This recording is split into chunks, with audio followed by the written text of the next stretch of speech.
channel. No, it's not like saying that you can't know anything unless you use a scientific method.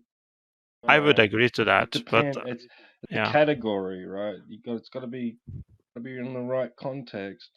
It's got to be applicable to what we're talking about. Otherwise, then no, it's just not applicable. It's not that you're wrong or anything. It's just not applicable.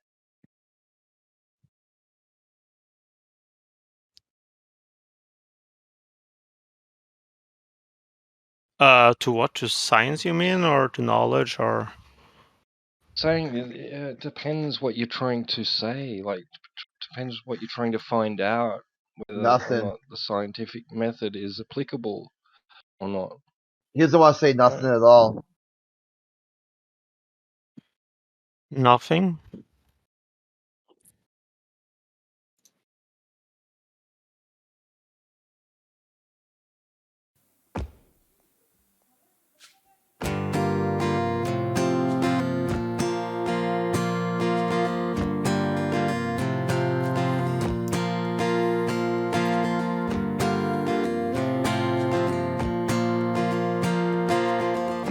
Looking out upon the shore,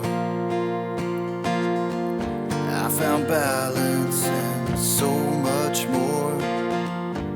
It's getting clearer all the time. All we see are all these dead straight lines, and show me what's in reality. And I won't compromise between the truth and lies. This is where I make my stand. Please don't take me to your la-la land. It's all about geometry. All we see is horizontally. Show me what's in reality, and I won't compromise between the truth and lies. Show me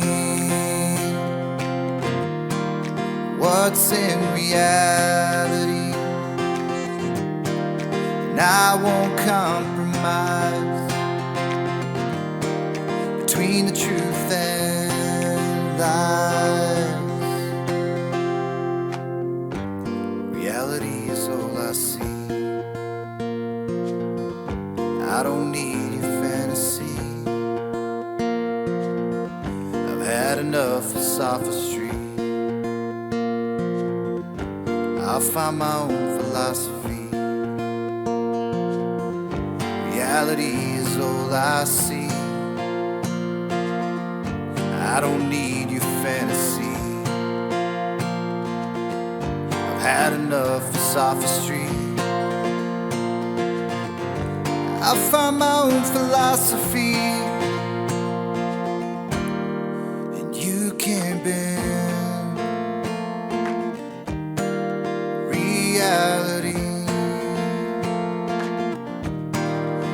into what you think your cognition sees.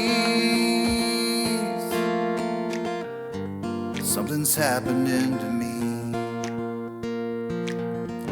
Don't remind me of how things used to be.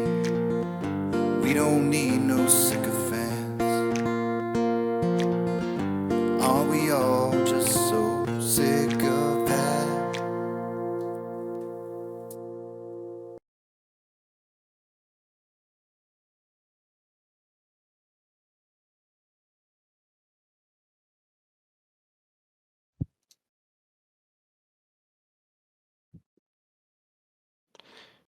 Yeah, like, I think it's kind of like, at least I would say it's dangerous to, like, shoehorn science into one way or another just for the sake of some kind of principle that you have. It could make it so that you might miss knowing something because you were having this principle that you want to hold to in science. But there are some principles you have to justify the principle, and you have to justify changes in the principle. For example, like falsifiability. Like we're saying, well, what if you were to remove falsifiability? What's the consequence? You could say that, but like most people like would say, well, if you can't falsify it, then you can't conclude with anything because you can't decide whether it's false or true, right? It's always circular. In natural science, the falsifiability is inbuilt into your hypothesis and experiment. So you're either going to get one of two outcomes, right? You're gonna prove your alternative hypothesis or your null hypothesis. So the falsifiability has to be. It's not whether somebody else can falsify it; it's whether you can falsify what you're presenting. Yeah, or like anybody, it doesn't really matter, right? The whole point is that No. It's for the experimenter to apply. That's where falsifiability comes into. If they can't present it, they can't present their hypothesis. If they can't perform the experiment in a way that allows for falsifiability within the experiment itself, and it's not an experiment. Yeah, I agree with it, but like kind of like I don't understand why it's very important that the person who think about the idea has to be the one who does the experiment. I think that's completely doesn't matter. Well, I guess they don't. You can formulate a valid hypothesis, and just leave it at that. But like I mean, it's the point of developing a hypothesis is to test it. Right? Some people work in a lab. Some people work at a coffee shop with a piece of paper. I mean, people have different jobs.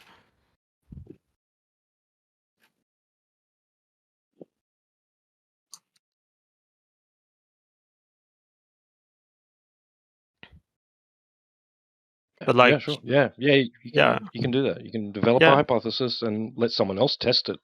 Yeah, of course. Like the idea itself is the one that is important, not the source of the idea. That would be like if you're gonna criticize something based on the source. But we agree, so it's no point. I'm not gonna like grind it on it.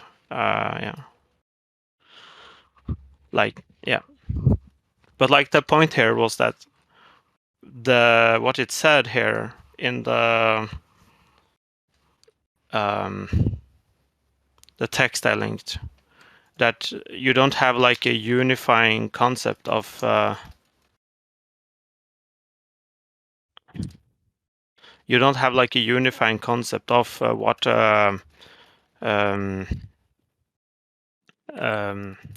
of what like the scientific method is. Like it's not one coherent method. It seems to be some variance between each field. I guess we all know of like soft sciences and stuff like that, how that is like kind of different than like how like with like kind of you can use like the word science. You can use this word science loosely if you like. Like it doesn't like it just etymologically it means knowledge, right? Yeah. So you can use it loosely. Like you can say the science of cooking. Like I mean. Yeah. But then you can't. Yeah. Sorry, I was interrupting. You're talking about natural science, right? It has it's specific. It's very, very specific about what the terms mean, the definitions. Yeah. Yeah. You can't just. And it's all right. Go on. No, I was just saying, like, you could use it like in a layman's term, But even if you don't use it in layman terms, like the most important part is that you gain knowledge, right? And maybe like you, and I think like limiting it, like it's constantly evolving, right? I would say it's constantly evolving. It's like a continuous process that is kind of like trying to update its method so that it can like so you can gain more knowledge. But you could also make the argument that's like a slippery slope, right? Because then you could have like you have like the evolvence of like soft sciences. Psychology, right, is a famous one where you had such like a loose term of science so that people like could almost like change science to to like fit basically almost anything, right? So that's what's been happening. Exactly. yeah, like there is probably like a lot of truth in psychology. Like I'm not gonna say something like that, but you have to like start somewhere anyway, right? So, but like in terms of you have like in terms of using it in psychology, you have like an ethical responsibility as well, right? Because if you don't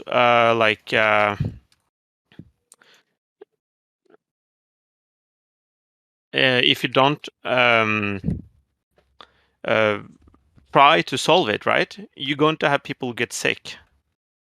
So that's like the consequence.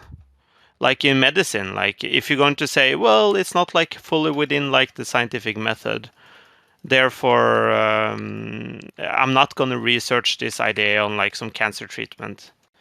That's like potentially it has like very bad consequence. Oh, that's something that you could probably directly apply the scientific method to. That's the worst Definitely. reasoning for medical, like ethical medical experimentation I've ever heard, Funk.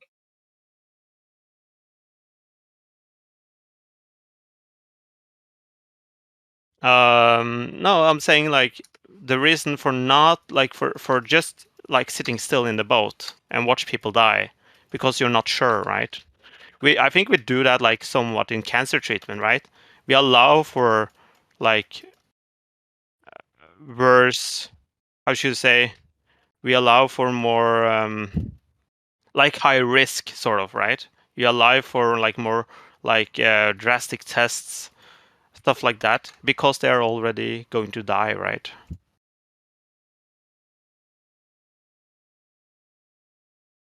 I think we like kind of like already do that. Don't they just inject animals, rats and stuff? Yeah, they and do give that them first, cancer? right?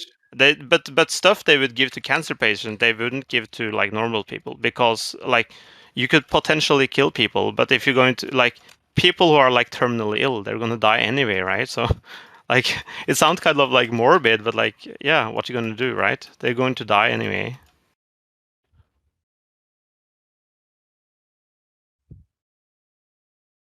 Maybe we shouldn't go down this line. Yeah. Yeah, it sounds like he's going to start talking about defending World War II Germany now.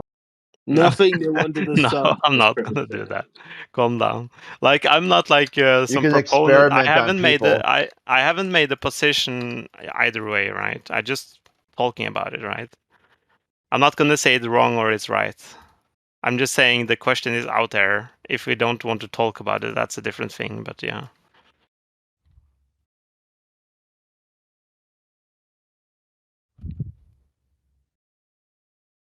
Yeah. He's trying to speed run right now. Nothing No. new under the sun. What? Am I being hostile? Okay. No, but I just want to make sure you realize that nobody's saying there aren't other ways of learning and gaining knowledge.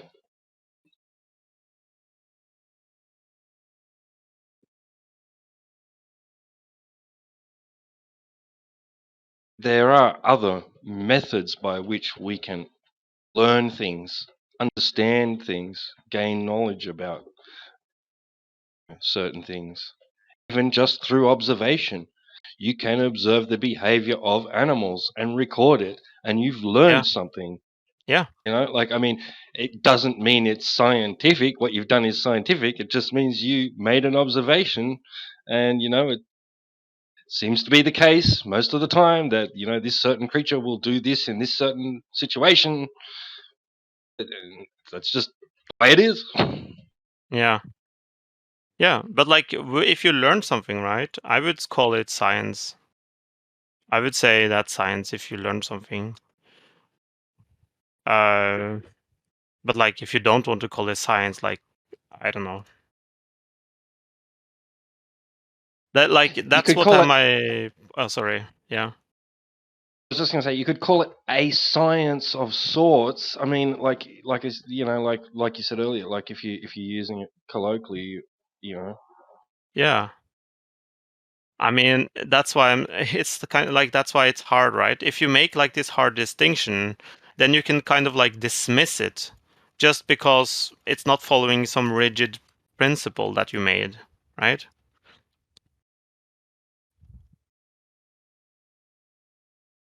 No, but yeah, but what I was pointing out is that nobody's denying there aren't other ways to learn and gain knowledge or come to an understanding of something without, you know, without it being involving the scientific method. Yeah, but if you learn something, right, isn't that like the point? Or why do you want to not call it science? The implications of it being considered to be natural science and being based on the scientific method. That's the contention.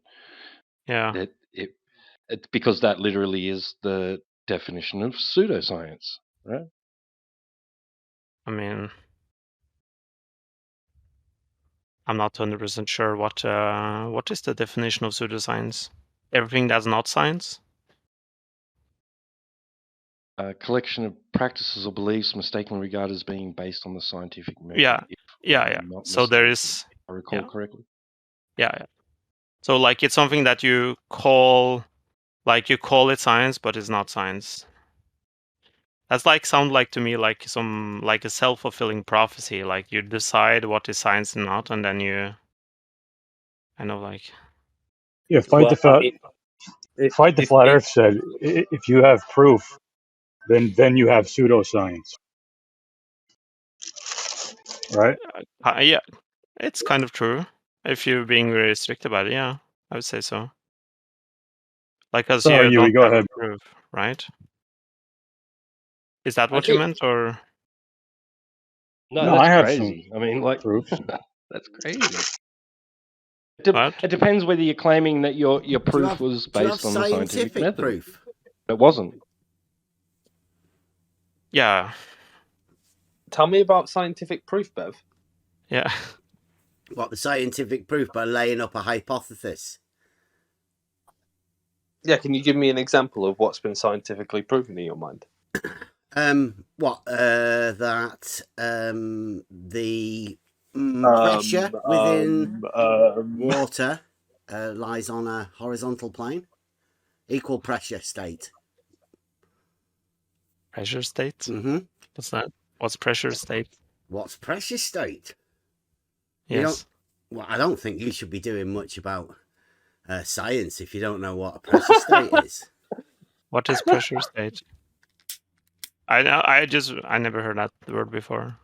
Well, I mean, if you don't think that there are things within reality that you can have a scientific proof of, then what are you doing in here?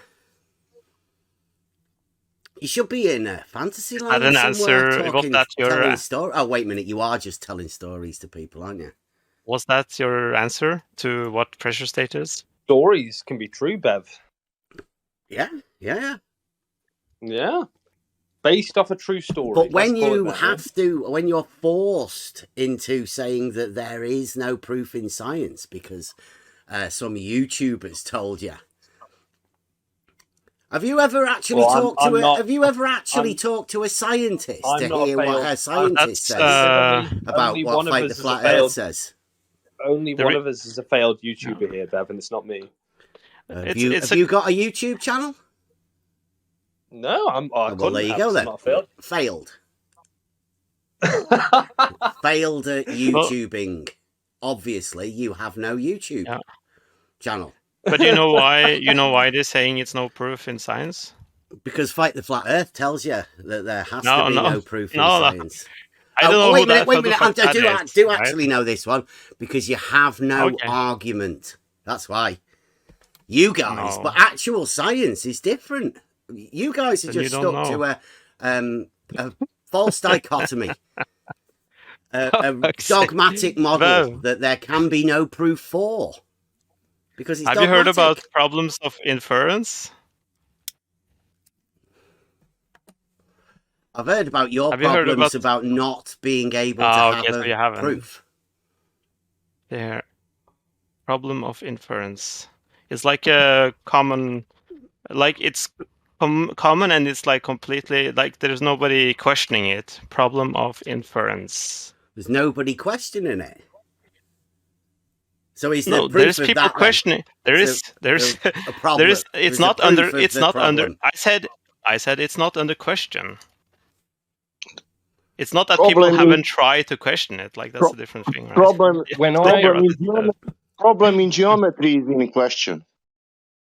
Not geometry, science. Well, people are struggling with geometry. I'm telling you, there is a problem in geometry. They don't think that their geometry is a science. Induction problem. Geometry is not a science, but this there is a problem. People, whatever. There is a problem in geometry. They don't think logic is a science, do they? I often point out that would be a big problem, wouldn't it?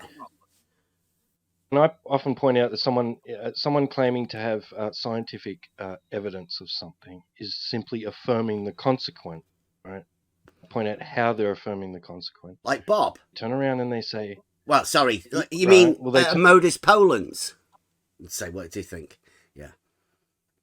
Because affirming the consequent is okay as long as you put it in a modus ponens, isn't it? Well, what he was saying. Anyway, they turn around. When I pointed out that they're affirming the consequent, they turn around and say, that's because it doesn't prove anything. This isn't science that's proving anything. It's just getting a good enough guess. Not claiming it to be 100% certainty. That's induction. Mm-hmm. Yeah. Yeah, but you have a problem with induction? Affirming the consequent, there's nothing wrong with that as long as you put it in a modus ponens, right? Remind me of ponens, I think you... Polens. No. A modus ponens is fine. Okay. Modus polens? Yeah. Modus polens? I've heard of modus ponens. Hang on. Well, Bob, the science guy. If and only if the Earth is a sphere, then the shortest distance between any 2 points in any direction will be a great circle distance. I mean, you must have heard of this. Modus ponens confirms the Q statement, which affirms the P statement. It's an affirming the consequent. But it's not a logical fallacy like it would be if it was a modus ponens. This is a modus ponens. It allows the affirming of the consequent. Okay. So are you saying that is a valid scientific method? Yeah, I didn't realise you were taking the piss. I'm not taking the piss. I'm being deadly serious. Bob, the science guy, has a modus ponens. And that's... I've just read it out. He has a modus ponens? Yes. Like pollen? Yes. Like wait, could you say what is his premise again? Could you say what his premise is? First premise, P statement. If and only if the Earth is a sphere, P. Yeah. Then the shortest distance between any 2 points in any direction will be a great circle distance, Q. Yeah. The consequent. The P statement is the antecedent. Q statement is the consequent, right? So all you have to do is affirm the consequent. Do you and mean say the modus shortest tollens? distance between any 2 points on Earth is a great circle. And then you've bish bash bosh. You mean modus tollens? No, a modus tollens would be showing Bob a straight line. But, you know. Can you post the example of a modus tollens? I can give you Bob and this particular argument. It's just an example, though. Yeah, it sounds like something you made up. I have to write it down. Argument. You can record it. I'm going to give you the clip. I've got a feeling, Timbo, that this is the only ever example of a modus tollens that's been. Is it a mix between the two? Probably is. Is it a mix between a modus tollens and a modus tollens? This is Bob's modus tollens. Surely you've heard about it. Okay, I'm just asking you a simple question. Where does modus tollens come from? Bob the science guy. Has he made it up? Yes. He's the one that states this is an example of an argument he's been using. You can listen to it yourself. Bev, I've explained this to you before. It's there in the live chat. To you before, Bev. There in the live chat. If and only if is a biconditional. It can't affirm the consequent. Bob does. Can't affirm the consequent. In a modus tollens, Bob does. Told you Bob the science times. guy. Are you telling us that's not science? Are you saying Bob the science guy is doing not science? You just don't get it. Has everybody listened to it? Right.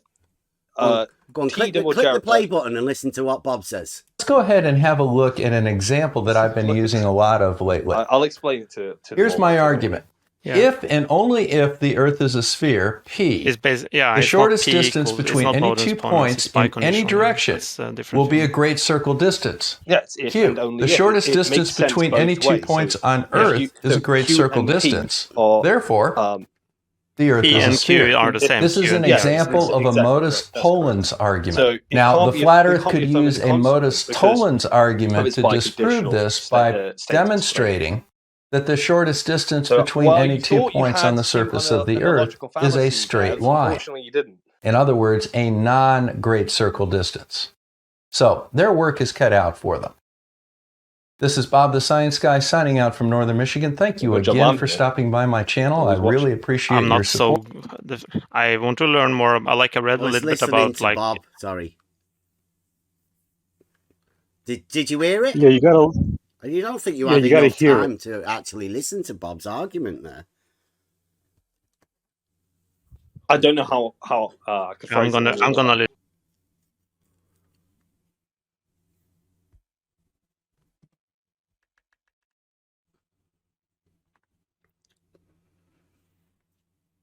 Because you're talking about science, that's where we came in.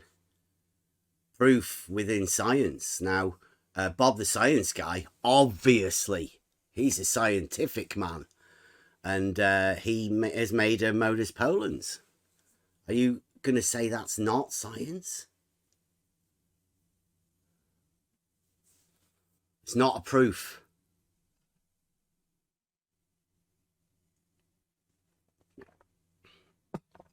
Just logic. Or are you saying you can't have logic within science? Because that doesn't sound quite right, does it? Proof. Well, he was making a. Don't you get proof through logic? Logical statements? You don't get logic. This is the problem. What, in science? Have you've completely removed science, logic from science. That's the first time I've ever used a tautology in the entire time I've been here. Jolly good.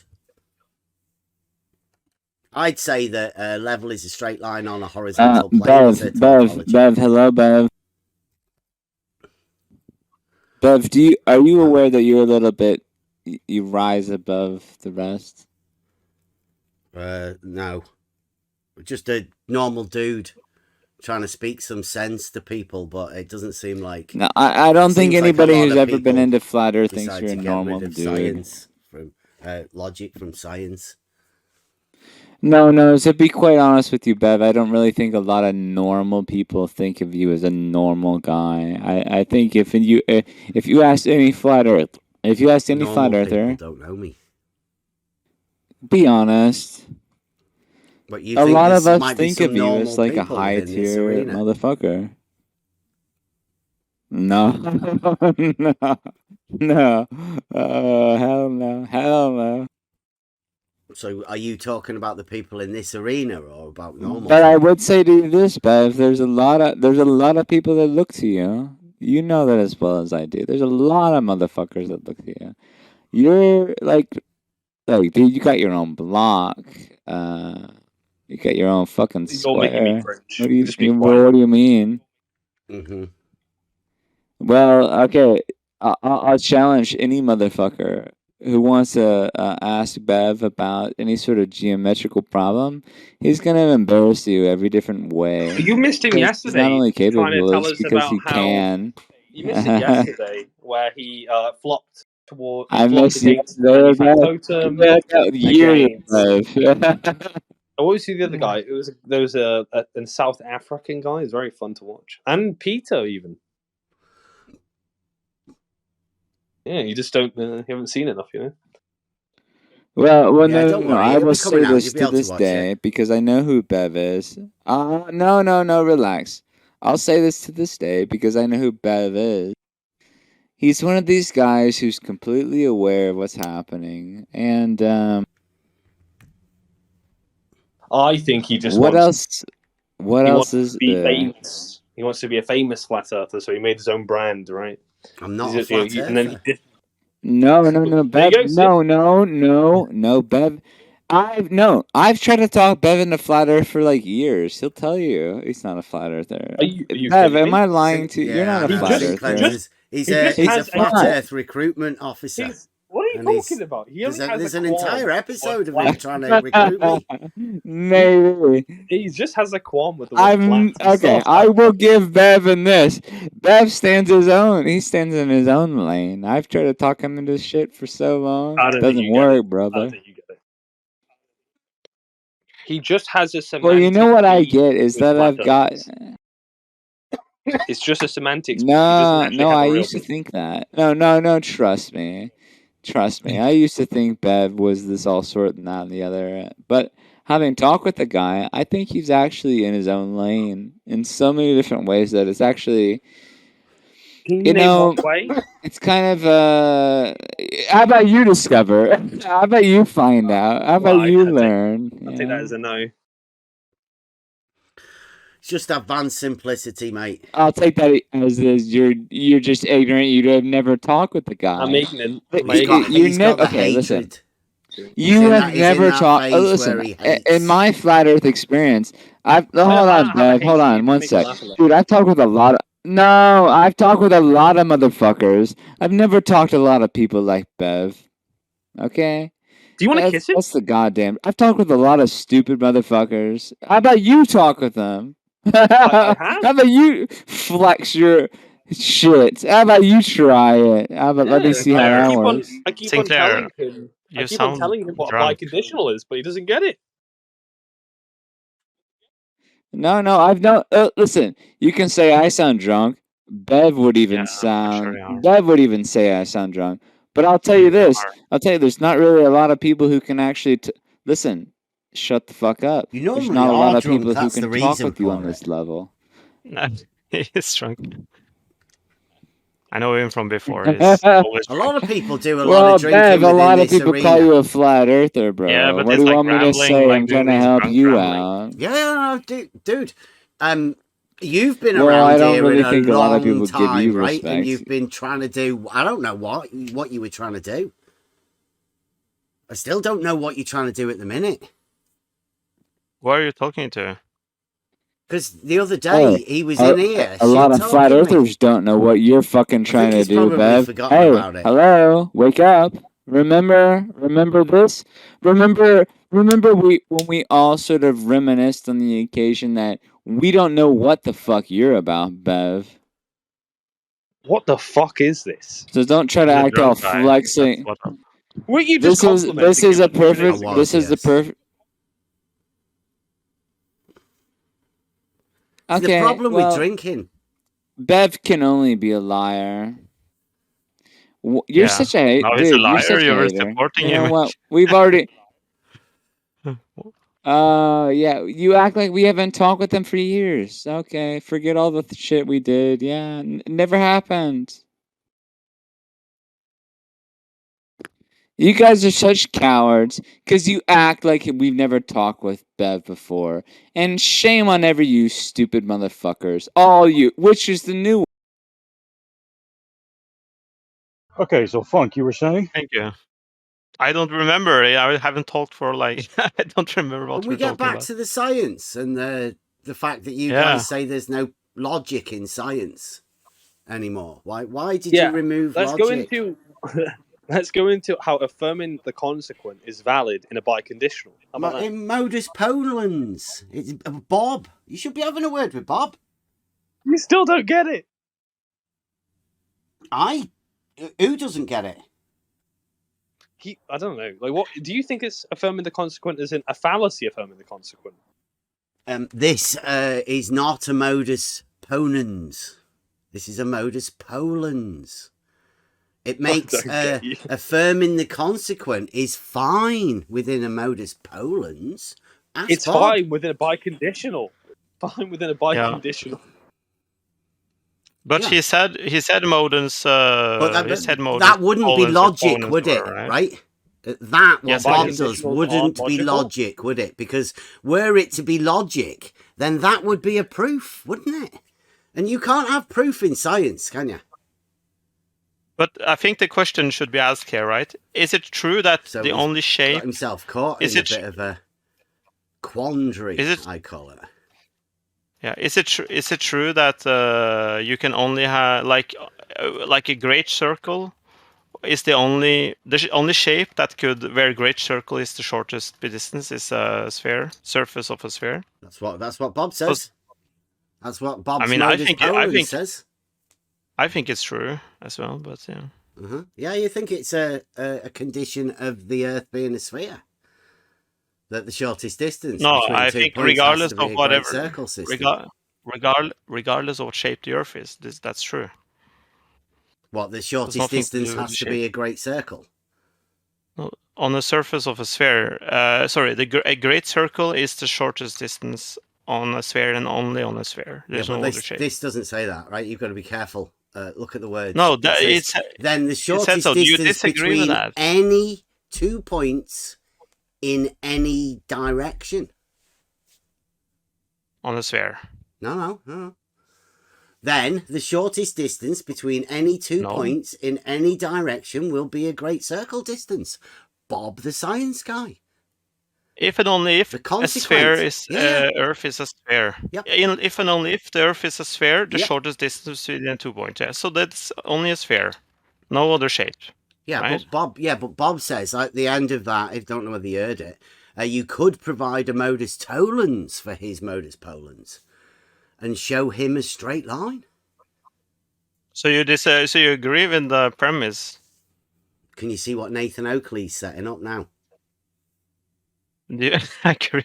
It's like you have a weird thing of like not answering the question. Okay, it's weird. I think that I might understand, Bev. You have to correct me if I'm wrong, right? So you agree, without further inspection, that it's like, we didn't investigate any further of whether or not modus tollens could falsify it or not. That Bob says that's what Bob says in his statement about this argument. It's a valid that he's been using a lot of lately. He says, yeah, it's a valid form of affirming the consequent. But it's a valid form of affirming the consequent, a modus polens. By conditional. We'll have to get that wrote out, right? Yeah. Okay. So that's been confirmed by. Who are you? What's your name? Is that Yui? Yui. Yeah. Okay, Bob, the science guy, make note. Yui is saying that the modus polens is a valid way of affirming the consequent. Okay. Bev, can you stop talking so much? Jesus Christ! We've got that checked. Right? Yep. That wasn't what I was checking. What I was checking was that if you're saying if you can provide a modus tollens to It's for flat earthers. He offered flat earthers to be able to do that. Yeah. To disagree, if you can provide a modus tollens to disagree or show it's not sound, straight line. In your mind, it would then become the fallacy affirming the consequent, right? No, it would then be countered by the modus tollens. The modus tollens would be this. See, look, the shortest distance between these 2 points isn't a great circle. Look at the straight line. That's what Bob says. Flat earthers have got it cut out for them. But he says only on a sphere, right? No, he says the shortest distance between any 2 points in any direction will be a great circle distance. No, he doesn't say on a sphere. No. Yes, you keep adding that. It doesn't say it says so on the board, for fuck's sake. No, it says if and only if the Earth is a sphere. What's wrong with you, man? No, it says so on the board. Read it, the first line. Then the shortest distance between any 2 points in any sorry, the first line. Oh, that means it has to be a science guys. Modus pollens. Yeah, so if only if the Earth is a sphere, that is true, right? P. That's the antecedent of the statement, yes. Yeah. So don't say that this is true for any other shape. It's only true for a sphere. Yeah, the shortest distance between any 2 points, yes.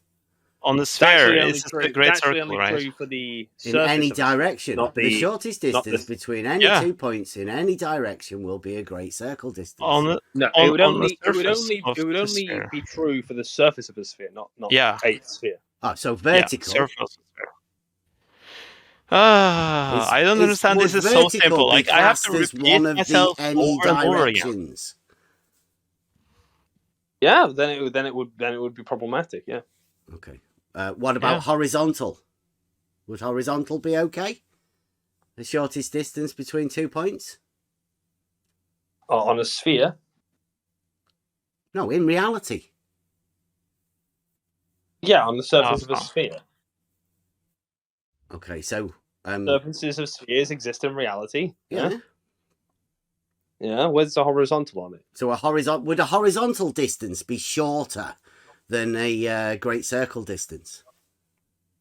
Along the surface of a sphere? Between any 2 points. The shortest distance between any 2 points in any direction will be a great circle distance. So, let's say these 2 points are both horizontal, on a horizontal, or on a vertical. Let's take them for example. I'm going to ask you to do imagining, right? I'm going to ask you to imagine that what he meant was the surface of a sphere. Well, can you imagine that? Unfortunately, his argument doesn't state that, so we can't go with that. You can't just go taking people's argument.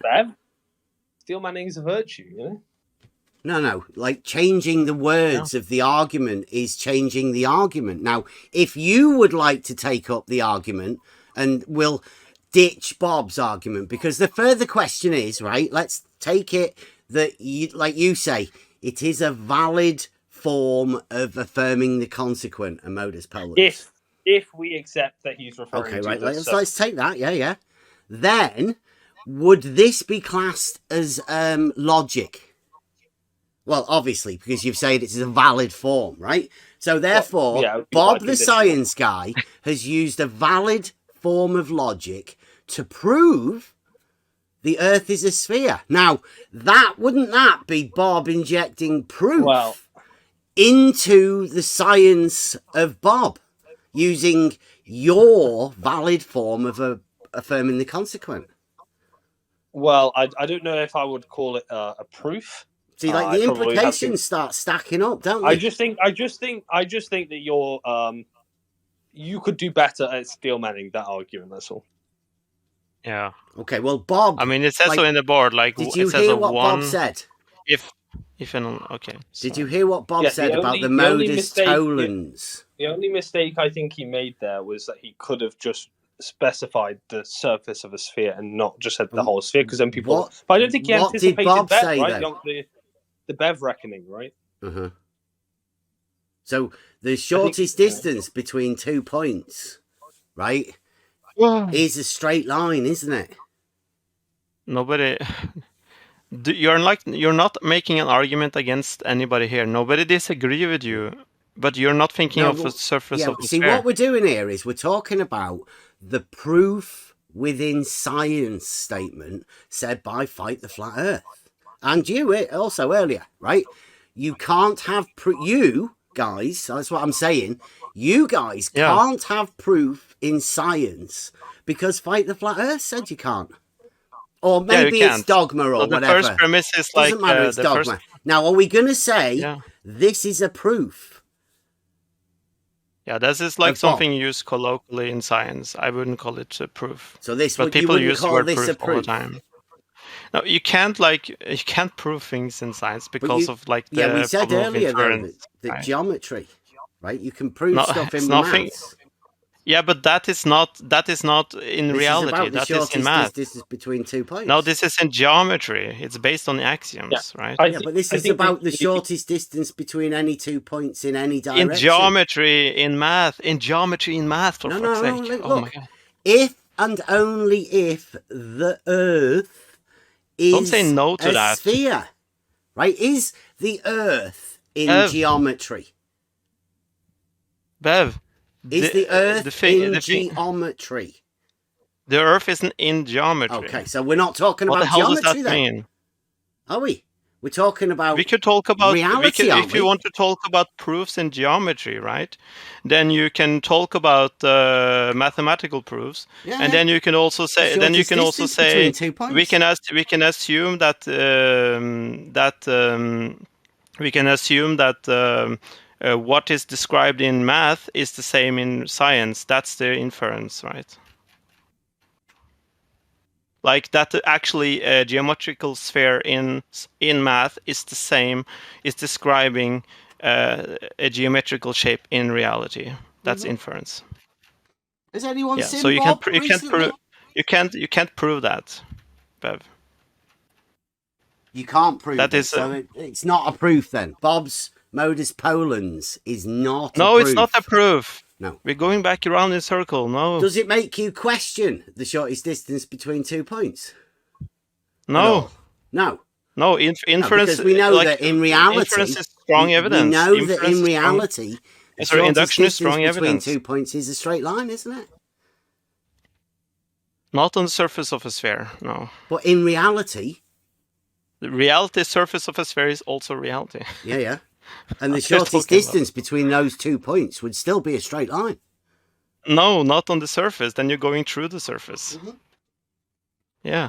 So that's not on the surface anymore. But that's still the shortest distance. Like what we're saying is that distance on the surface would be longer than the shortest distance, wouldn't it? Because it's not a straight line. If you include the like the depth of the sphere, yes, but you don't in this case. You only include. We're going back to what you said yesterday, right? In this case, we're talking about only the surface, not what you can discover inside. It's not really, because he says in any direction. Now, obviously, on the surface of a sphere, vertical is a direction, isn't it? Do you think Bob is talking about anything else than the surface of a sphere? Are you saying you can't go vertically on a sphere? So you're not going to answer that. You have to be like you have to straw man. Are you saying that's the only thing you can do? You cannot travel vertically on a sphere? You are so fucking dishonest. Please answer the question. Obviously, you could. Is vertical a direction and one of the any directions that Bob was talking about? Yes, you can obviously, do that, yes. If you're looking at what he's talking about, right, about drawing a great big circle around the sphere, you obviously know that Who's at least talking in context, about a circle? Where's it context? Great circle distance. Yeah. The context that he's talking about is specifically specific to the surface of a sphere. So whether you can or can't go vertically on a sphere, it's irrelevant, right? It's irrelevant. He's talking about what you can do on the surface alone, isolated. No. Right? He's talking about if the Earth is a sphere, then the shortest distance between any 2 points in any direction. Nice. And I'd say that to me is a straight line. But I mean, if that's true, then you're right, right? Bev, if that's true, then that's correct, right? But do you think if I were to ask Bob, are you talking about only the... Bev, answer me this. If I were to ask Bob, are you talking about only the surface of the sphere? You'd have to find him. Do you have a contact to him? Ask him. Ask him to come out and make a statement about his modus ponens. I have talked to him not about this specific, right? I have talked to him before, right? Yeah. So I know what he thinks. See whether he thinks it's a valid form of affirming the consequence. But do you think, Bev, if you were to ask him, do you think he means that we can go through the center of the Earth in this example, or do you think he was only talking about the surface? I don't know. I think Bob's a bit messed up. He got messed up because he said he drove a shorter distance than a straight line on a plane when he took a trip in his car. Would this premise be true if he were talking about only the surface? Well, he was talking about driving his car when when he can you answer the fucking question? Okay, if you're not going to answer the question, then you can just fuck off. I don't want to waste my time more on you. Well, we were talking about science. Can we go back to the science and proof?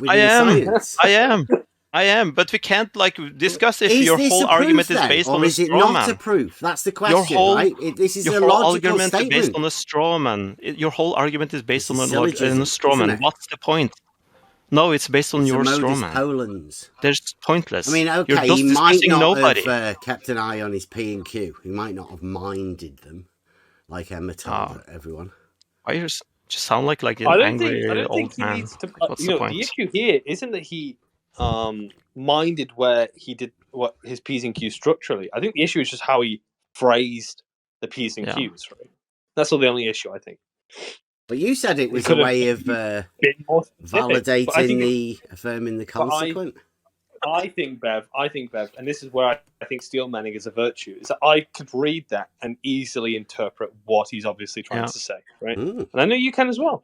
Yeah, I mean, if it was the case, right, that you could have other shape than the surface of the sphere, that could create a great circle, then you couldn't use this argument, because then it could be that other shape as well. He challenges flat earthers to show him the shortest distance being a straight line. I mean, I'm saying one word, and then you're just answering something completely else. Like, what the hell? What are you talking to, statement about an argument? Is there a guy on your shoulder you're talking to? I don't know whether you guys have been using it. I think he's talking to his conscience. I'm asking him a question, and he's just answering, well, the sky is green now, isn't it? Like, he's just saying nothing. No, I'm like, what the hell is he address the argument. No, you're not. You're not answering my question. I am trying to. I know. You never.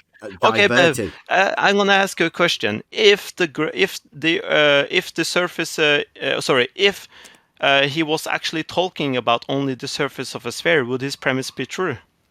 No, yes because the shortest distance between 2 points would still be a straight line. On the surface? Always. On the surface? Always. Doesn't matter. The shortest distance between 2 points will be a straight line. I don't think that's not true. Like, you can't go that. If you go a longer path, I mean, like, it's reality, if you go a longer path than the shortest distance, then you've gone a longer path. Yeah, but you only know that because you have a frame of reference of the straight line. You guys are a little bit could weird. be more true, Bev. But you want obviously what you're saying obviously is proven, right? And you can apply this to any isolated sort of area, realm, whatever you want to call it, right? Geometry. Now, to reality. Let's call it reality. Replicate it on the reality that exists. Surfaces of spheres exist. Replicate it on that isolated area. Replicate a horizontal line being the shortest distance between 2 points. Well, you could on the surface place the diameter horizontal and show people that the diameter is the shortest distance from the 2 points. I think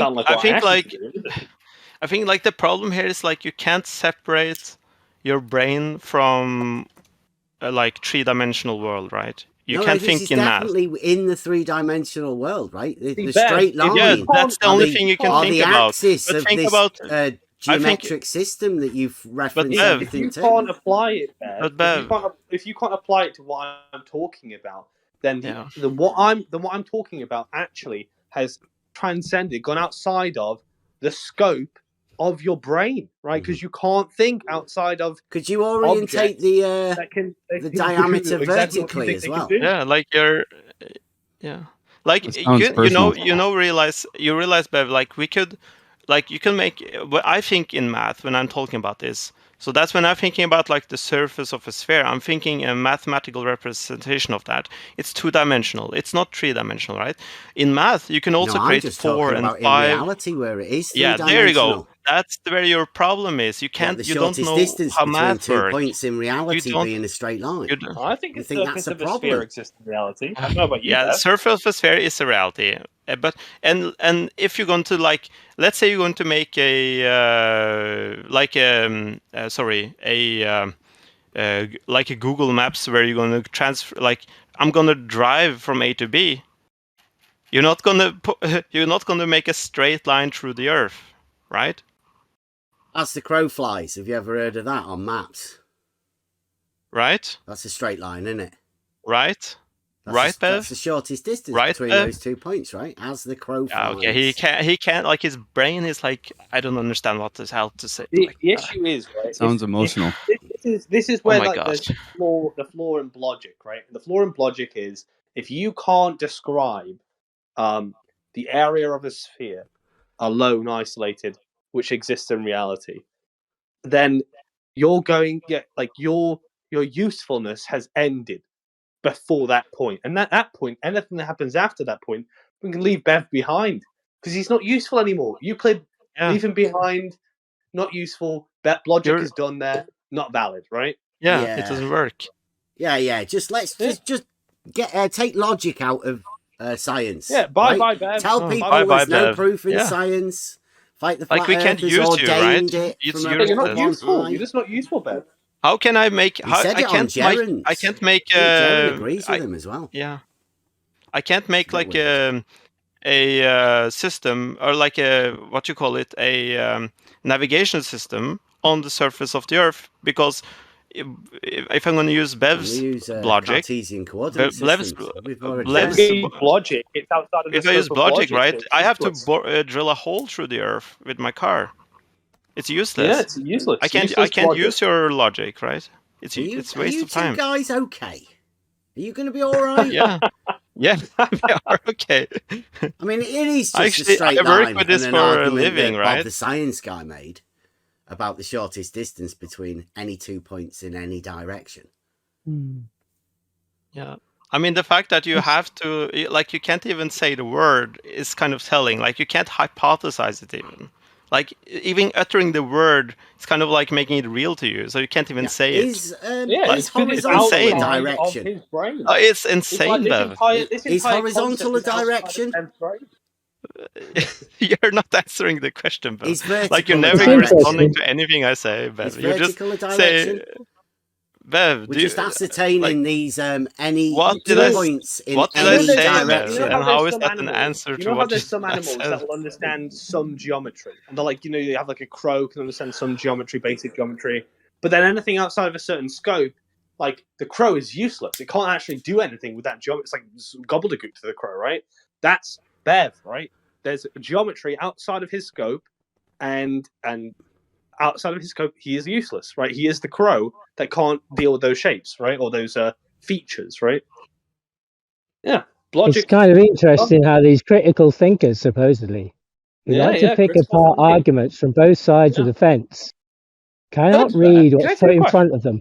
Can I ask you a question at the back? I don't speak to you, Yuri. You're a grass, Yuri. I will not speak to you. You're below human scum in my life. I'm not scared of you. You have truth. I'm fine, man. I'm here alone. I stand alone. When I talk to somebody, I just stick to the facts and throw up ideas. To the facts. I don't get emotional. I don't get personal. I just stick to the facts and throw up ideas. Well, they're the facts. I wish more people would learn how to communicate to each other more effectively. Yeah, well, he started that. He set the bar for that, okay? In his personal life. All right, now he set that. Yeah, he said that. Not me. He set that in my world. What? That's my world. Not anybody else's world. You can choose what you do. I choose what I do. He's positioned himself in my world. He couldn't live with me in reality. Your imagination. It's not possible. Yeah. He couldn't go where I go in reality. He could not go. He would not be safe.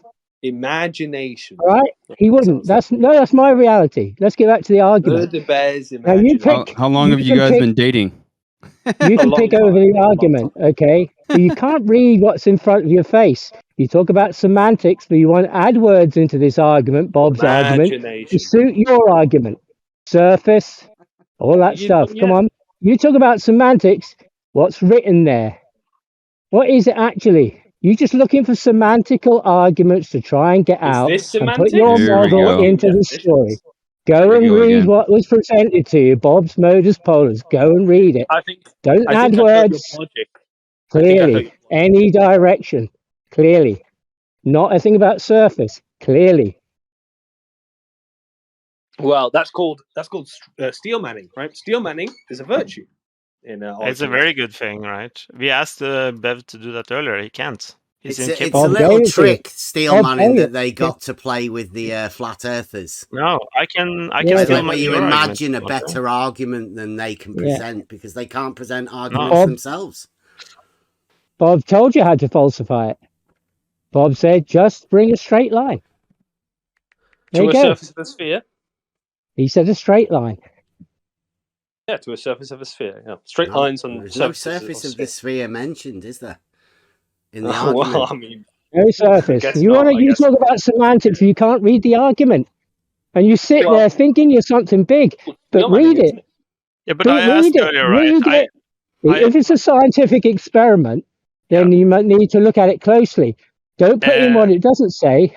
Just deal with what it does say. Let's say you're saying they can't science Bob's argument. Is that what you're saying?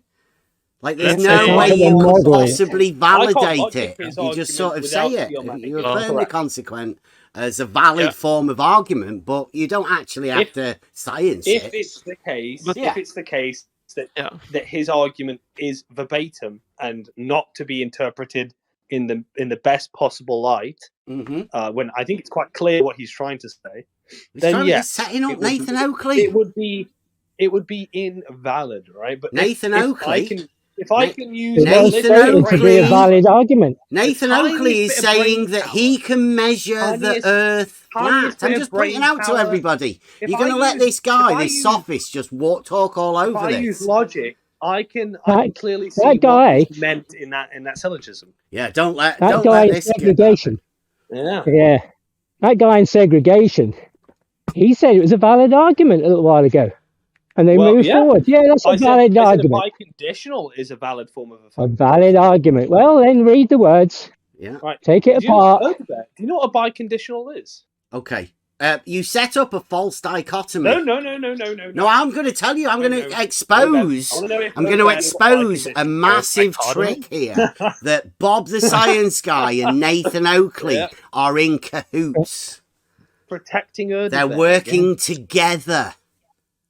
I told you I don't talk to that guy. Oh, it's biconditional. Do you want to hear the big conspiracy of what's going on here? Right? Okay. Here we go. Yeah, it's quite simple. Let's listen. Quite simple. Yeah. You set up a false dichotomy, right? A false dichotomy, flat or globe, right? You've got to have one or the other, and that's one of the main necessities that has to be done to start this. So, false dichotomy set up. There's no others. There's only these two. Then you get Bob, the science guy, right, to make an argument. Now, that argument states, if and only if the Earth is a sphere, one of these false dichotomy options, then the shortest distance between any 2 points in any direction will be a great circle distance, right?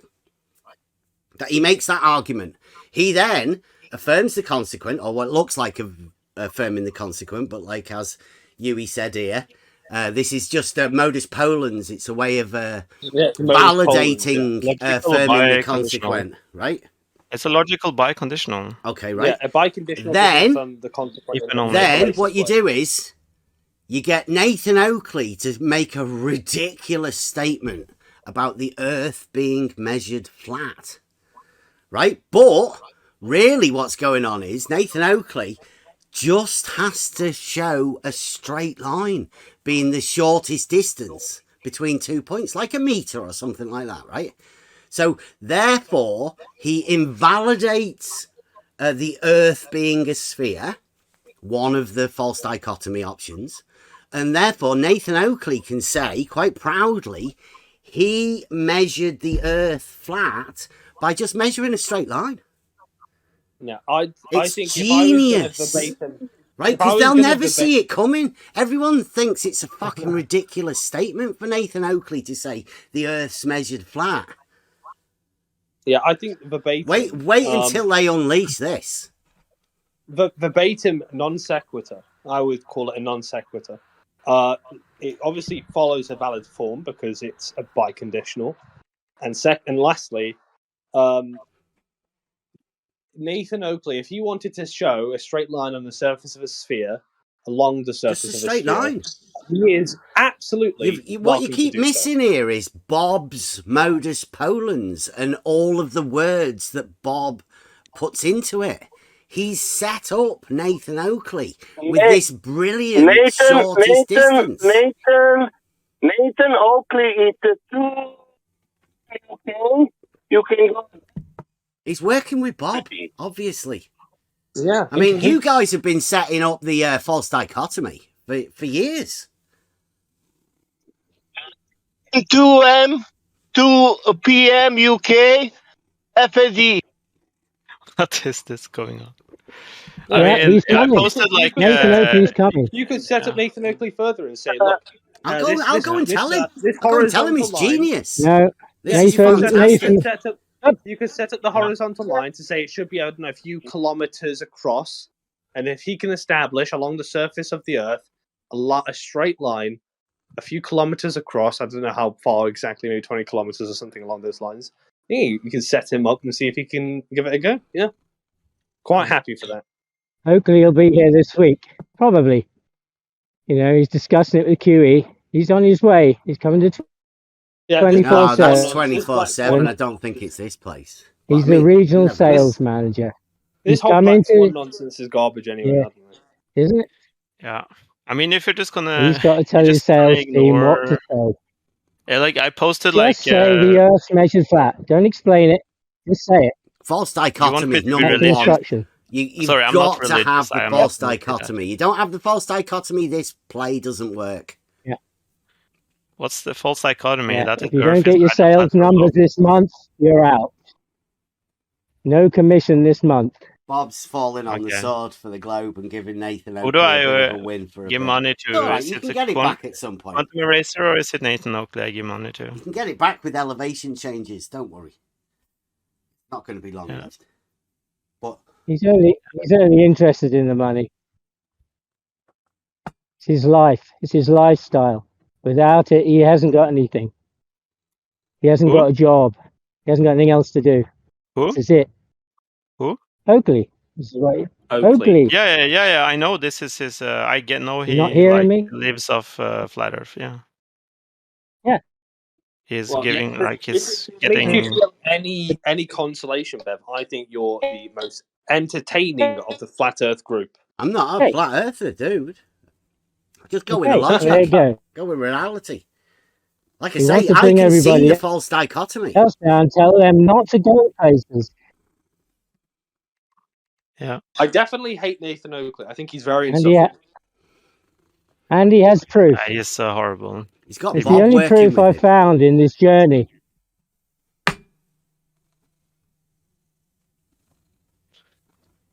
Yeah. Yeah. Yeah, I think we should go and inform Nathan Oakley. Oh, well, I mean, I'm sure Nathan Oakley knows, but I think we should let him know that, you know, everybody, there are other people that can see this play going on. Sounds a bit paranoid. Yeah, you're a bit out of the way there, mate. So I think. No, you're the one who processes like some conspiracy, right? I'm the paranoid. He is a You're lagging, Mr. Oh, he left. Okay. Oh, he's here. Bring Nathan Oakley to the VC. I've never seen him in any other room than his own room where he can. Wait, he went to Geo's last week. He's changed his tune. You wait. He's having to change. I didn't know. Yeah, he said going out there. He's spreading the word of flat Earth. He'll be coming he never straight line. Whose server did you say? He didn't need to. Everyone came to him. Why bother leaving if everyone's coming to you? I have never been to his server. Yeah, people don't go to him anymore. I listen to like some videos on YouTube only. I'll go over there. I'll go over there and see whether we can get him. Do you want him over here? See if we can get Nathan Oakley into politics. Yeah, that'd be pretty funny. Yeah. Well, like I say, I've sent it up to you guys. It's a straight line. There is the one guy. There is the one guy to follow. Very, very, very intelligent. He wrote a book. It's called Explanation of Universe. It's only 2 sentences in the book. Water is water and earth is earth. And the name of the guy, it's a Bev. Follow him. Does anyone know what language this guy's speaking? Follow the Bev and how to say, advance your life. Yeah, okay. Do you think we could get Nathan Oakley over here with a straight line? Still, I didn't hear you. I didn't know how really ridiculous. Now, when I'm listening to you, now my eyes are opened more. Brilliant. Yeah, thank you very much. I don't know how is this possible. I don't know how I can thank you for this moment. Can you tell other people that water is water and that earth is earth? Because water that's so is water. That's deep and profounding. It does sound profound when you say it. Yeah. Is it profound? Earth is earth. It is profound, because it came from your book, you know. And I want people subscribe to you, and I want people follow you and to listen to you because you are the best. That's only my opinion. I can tell if you're being sarcastic or not. Like on the server, I don't care. You can choose. I may be sarcastic, and maybe I'm Do you not like the idea of the straight line? I don't know. I think that he's great. Follow him. Who cares? Earth is earth. Who cares what the straight line? Yeah, water is water. And water is water. That's all you need to know. Good. And sphere is sphere. Is that correct? Yeah. Yeah. Good. False dichotomy, remember. Always remember. The false dichotomy is the key. Yep. And surface is surface.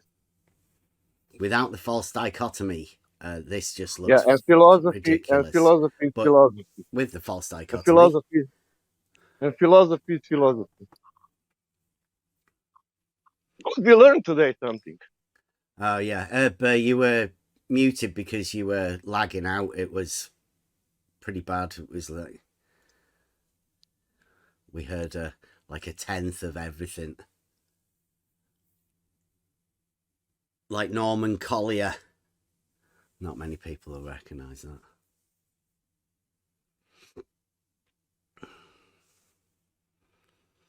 So, are you happy with the straight line?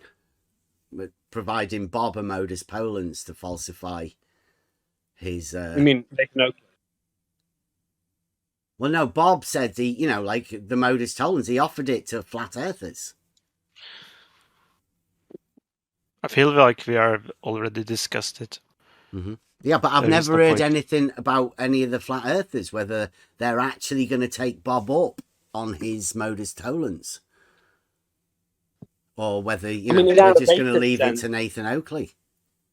In a verbatim sense, I think everyone in this room here would agree that if we were going to say in an uncharitable way that this is what Bob means verbatim, then I think we all know that it's a problematic argument. Yeah. Like for example, when people I know you don't say you are a flat earther, Bev, but there are many people who say. In fact, I say the opposite. I say I'm not a flat earther. I don't care. So, but the other people here, many people here say they are flat earthers, right? Yeah. I'm not going to be That's why completely I was asking. autistic. I wanted them and their opinion of it, not yours. I don't care. This is the thing here is that seems like you do a lot of talking for them. I don't know why. Be Bev. I'm talking. Shut up, okay? Mm-hmm. For fuck's sake. So the thing I didn't ask you anything. I asked the flat earthers. But there's nobody speaking.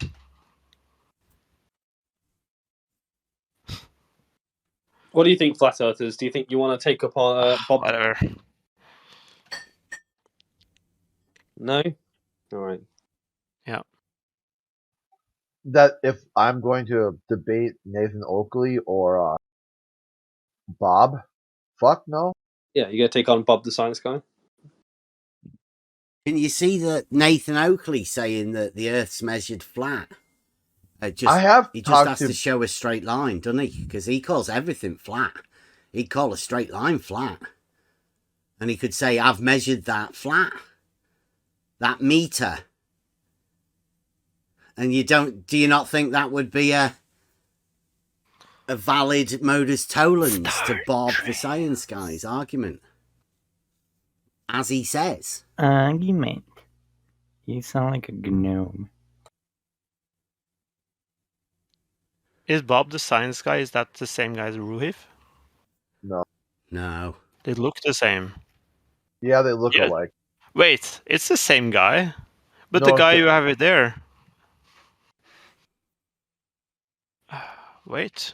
Not a single glober in here. Ruhif's the guy that did the geometry, the opposite side angle. He helped Ranty put a ruler on a picture.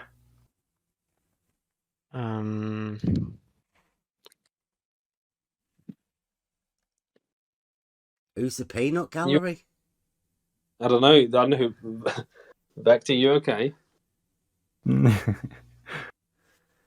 Where's my mute? Yes, it's the same guy. Who's the same guy? Ruhif is not Bob the Science Guy. That's ridiculous.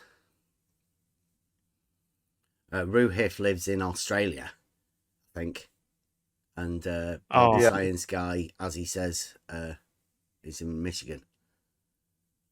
Oh, okay. Well, then I haven't talked to... I'm surprised you don't know who Bob the Science Guy is. He was a leading figure. Well, I thought I talked to Ruhif once on the Discord.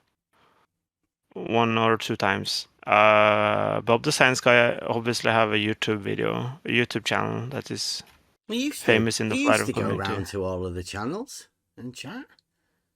I've not spoken to Bob this. I only met Bob. Heard about Ev. Yeah, he has his own server that he never leaves. Oh, he had a 24/7, and he's got 5 or 6 channels, slide rules, research, flat moon.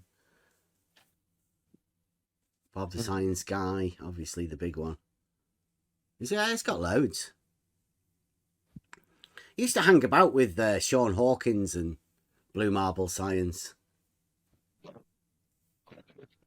They seem to be like kind of having like some kind of like partnership with like Dave Faringa or whatever his name is, Dave Faringa and some other guys. Oh yeah, the big guys, the big bods.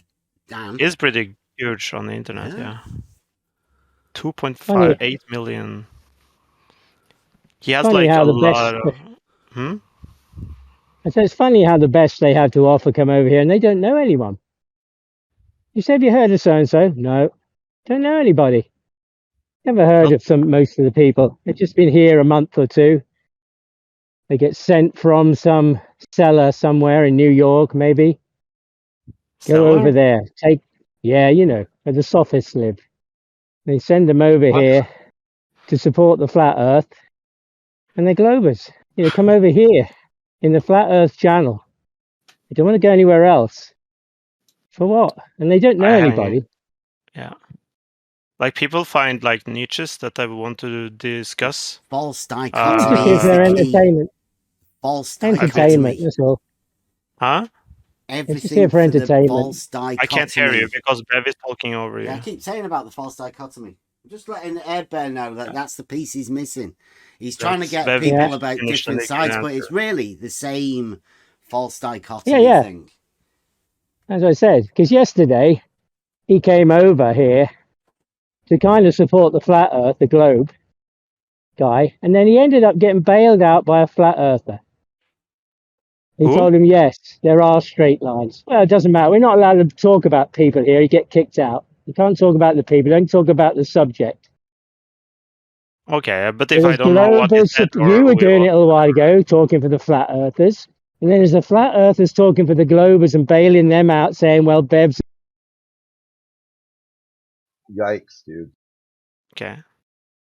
Yeah, who said you can't cite what people say? Who said that? He got muted for saying that, Crit.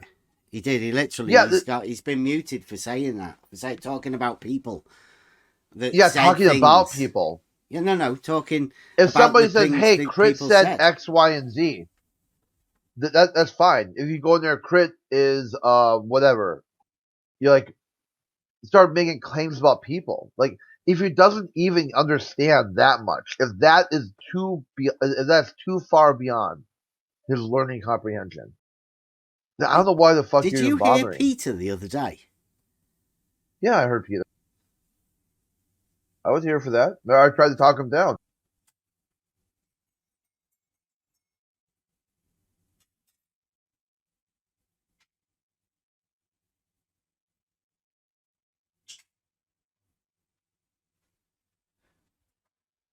Point that everybody's working towards the false dichotomy, because that's the key to this. Why is it a false dichotomy? Said the false dichotomy is the key to this play that Bob and Nathan Oakley are doing. What's a false dichotomy, though? If both division of the or choices contrast between be two things. False. Division or contrast between two things that are or are represented as being opposed or entirely different. Yeah. A rigid dichotomy between science and whatever that word is. No, that's a dichotomy. A false dichotomy is when both of the options can be proved false. Therefore, I don't think that's it. I thought a false dichotomy was when you claim there were only two options. Two options, both of them that are wrong. Yeah. So therefore, you can invalidate one and prove the other. So what are the options that constitute the false dichotomy? In this case, Bob, sphere, Nathan Oakley, flat. One or the other. Right. It's basically saying that there's only two choices when really there's more. There's more possibilities. Well, can't we just frame it as the two choices are the Earth is an oblate spheroid with topography or it isn't? That's a true dichotomy, isn't it? Yeah, well, would the straight line falsify Bob's sphere Earth? And then that would be like just not. Semantics doesn't falsify anything. Okay. That's what I said. That Nathan Oakley can measure the Earth flat, but it needs the false dichotomy. Otherwise, he's just saying nonsense. Like Bob. So he can't measure a point on the Earth that shows that it isn't an oblate spheroid. So he can't back up the idea that it isn't an oblate spheroid. No, he just needs it's still a true dichotomy that it either is or isn't. With Bob's modus no, that polens, doesn't make sense. He just needs a straight line, as Bob says. No, that is logically Bob, untrue that is the evidence he needs. So it is untrue that he just needs a straight line. That wouldn't prove anything. Because you can make a straight line on a sphere, you just have to like raise the elevation of either ends of the line so that it doesn't intersect with the sphere. Have you heard the actual argument and the way Bob presents a modus tollens to the flat earthers? No, that's what I've been asking you to present. Okay, all right. Well, I'll post it again, but I mean, I'm pretty sure everybody might have heard it before. But I mean, if anybody didn't hear it, I'm going to post it again. Yeah. For who's this? Cool. Who are we talking to?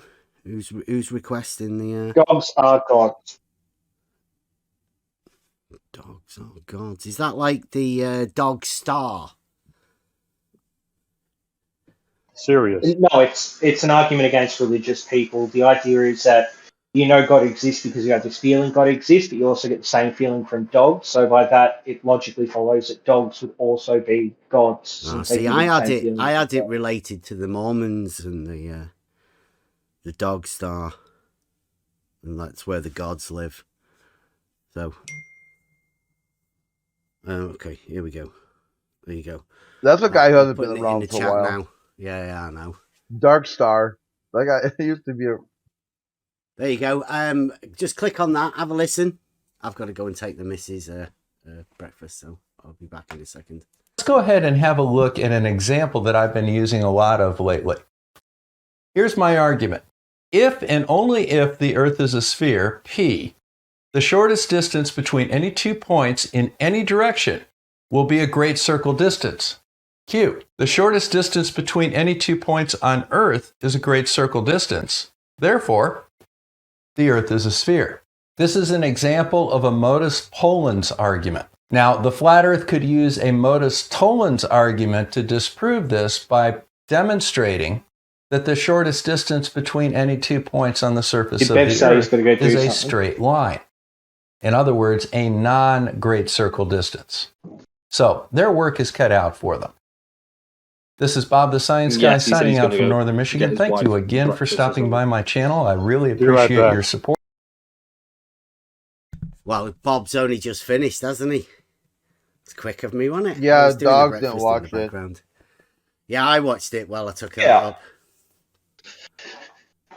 Yeah, so I watched it, and I think what you're doing is you're equivocating what he's actually trying to argue. So he's not being hyper-specific with his terms. And you're trying to assume that he means something that he doesn't mean. So when he says the shortest distance between 2 points, he's not talking about the shortest distance if you were to draw a imaginary line between 2 points, but the shortest distance to actually travel between 2 points, and the shortest distance to travel between 2 points on the Earth, especially if you're going to do long distances, is great circle routes. So are you saying when we say a mile, are you saying that's not a straight line? No, it wouldn't be a straight line. That's interesting. Unless you change the elevation of either point to create a straight line. If Nathan could measure a straight line as being the shortest distance between 2 points, would that falsify Bob's sphere Earth? No. So again, he's talking about travel between 2 points on the Earth. So if you have Singapore, and if you have somewhere like Greece, the shortest distance between Singapore and Greece will be a great circle route, not a straight line. So it's about the map.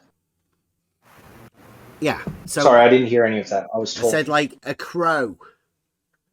Have you ever heard the term "as the crow flies"? Yeah, I don't care about any of that. If it's like Singapore to Greece, the shortest distance will be a great circle route and not a straight line. So between something like Singapore and Greece, the shortest distance will be a great circle route and not a straight line. So it's about mapping on the Earth. I'm just going to keep repeating that to you, Bev, if you try to talk about something else. Right. Sounds personal. You're going to keep doing. Imagine taking someone personally on the internet. No, I understand what Bev's trying to do. He's trying to play the semantics game. He always does. It's just a new semantics game. It's not much of a semantics game to say that the shortest distance between 2 points is a straight line, is it? It can be. Show us the trick. He clearly talks about great circle routes, and great circle routes are a way of mapping distances for like long-term travel. I understand what a circle is. Long-distance travel. If he clearly says that repeatedly in his argument, and you're trying to represent it as something other than, say, distances on a map or distances on a globe referencing a map that's a sphere or referencing a map that's Do you flat. hear anyone when they talk, or does your voice cut every time out? He's got his eyes closed. Anyway, I've made my argument. You can choose to argue against it or not, Bev. Yeah, you haven't made an argument. Okay, so I'm going to say it again. Can you listen this time, please? So if he clearly states in his argument that he's talking about great circle routes, which are a way of mapping distances on a sphere map compared to a flat map, then if he's talking about great circle routes, it's clear to do with mapping and distances in travel and in mapping, and not in distances like in just a geometry of, I don't know, whatever you're talking about. When you do pi, right? The change between the diameter and the circumference. That's the difference between a straight line and the circumference. Not straight. Yeah, great. I've given you my argument. So what's incorrect about my argument? You cut out for me there. Oh shit! You're still like, it's 3 times I've given you the argument. You talked over twice and you can't remember it the 3rd time. Talking about Bob's argument, right? Yeah. Okay. Yeah, he clearly uses great circle routes in his argument. He clearly uses great circle routes in his argument, doesn't he? That's the terminology he uses. He says that would be the shortest distance, yeah? He clearly uses the term great circle route. Yeah, you agree with that? The shortest distance between any 2 points in any direction and what does great would circle be route, a great circle. But it doesn't what does sound a great like circle a straight route line. reference, Bev? Doesn't sound like what does a great circle route me. reference? What does a great circle route reference? A circle. A longer distance than a straight line. On the globe that we are on. Routes means the routes of travel that boats would take or airplanes would take. It clearly talks about traveling on the Earth. So if you were to have, say, a flat map, and then you would try to map out a distance from A to B on a flat map, it won't be the shortest distance. The shortest distance will be if you were to do it on a globe map using great circle route. That's his argument, clearly using context in the argument that you chose to ignore. Are you saying that the circle, if you put a map on a sphere, it would make it shorter, the distance? No. I'm saying if you take a globe map, so a globe of the Earth, and you plot points on that and travel based on the dimensions of that sphere, globe that you are looking at in front of you with whatever way of measuring distances, and then you actually travel it, it will be shorter than if you get a flat map and then you try to do the same thing with a flat map. Well, the distances on maps are measured, right? Can you give a counter argument at all? Like, I've clearly explained to you by what he means by straight line and great circle route. Between 2 points, in reality, they say as the crow flies, right? Because you can't take all of the roads and everything. So as the crow flies is a straight line.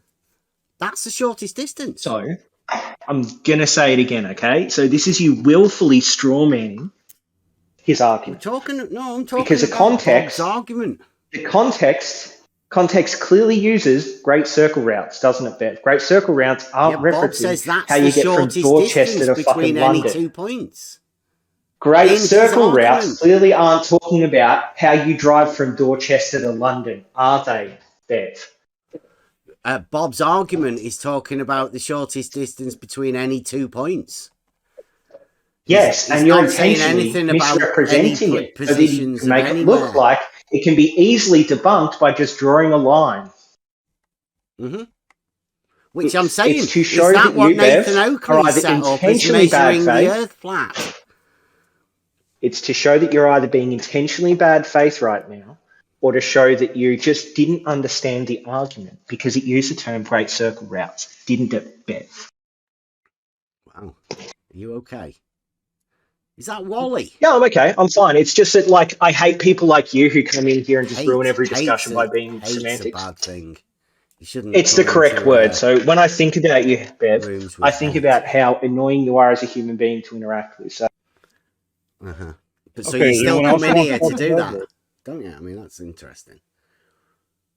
Triggered. Personal trait of yours. Do you know this guy? No, don't answer that. I think it's Wally. You know, where's Wally?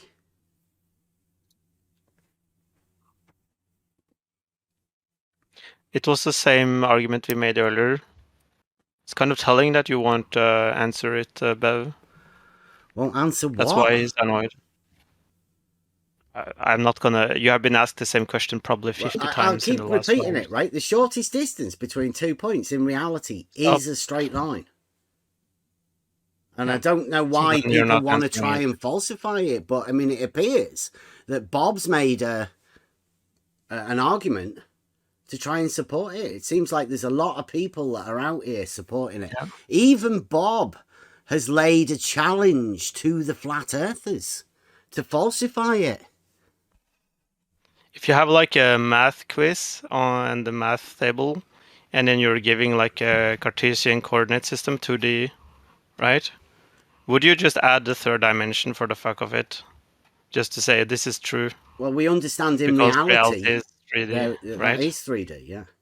I think that's what everybody seems to forget about. Like, we are just talking about reality. This is wrong? We're practical people that live in reality, and when we make arguments from reality. We provide proofs within reality. Yeah, that's what we do. You can do that, but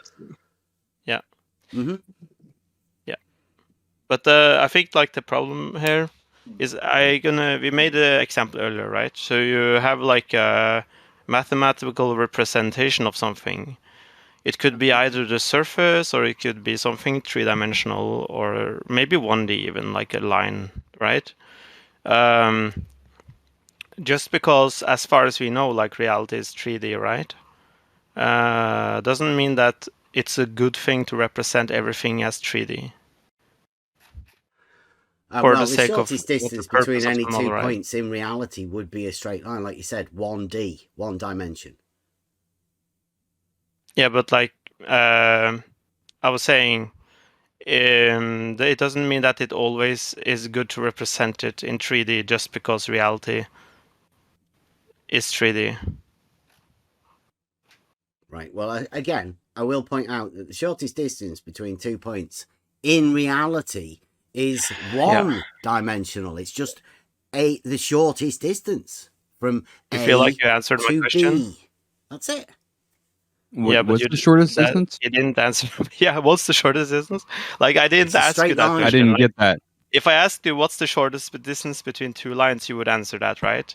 But I didn't ask you that question, though. I asked you a different question. And you didn't answer that. You don't do that ever in here. That's why people think you're annoying. Mm-hmm. Yeah. Think about that. People love you for it, don't they? I mean, I think people like talking to me more because I'll answer questions. If you just don't answer a question and you're just being dishonest, people don't like that. How long have you guys been dating? I don't know.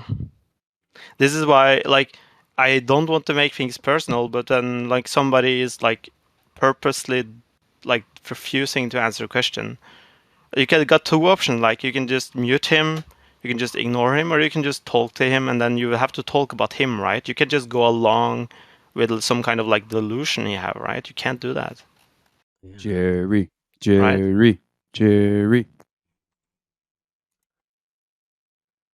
That's bunk, right? Yeah. So yeah, what have we got? Bunk up the straight line. Remember that? Yeah. No, actually not. Remember talking about trolls, teabag, and fight the flat Earth geometry? You have to add more context. I don't remember what you're talking about. I think I've got 4 videos made in 2020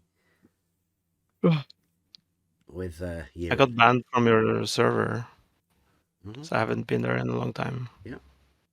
So if anybody wants to know how the conversations progressed from Funk here over, well, nearly 4 years, right? You probably were going on doing the same sort of thing 4 years before. What am I doing?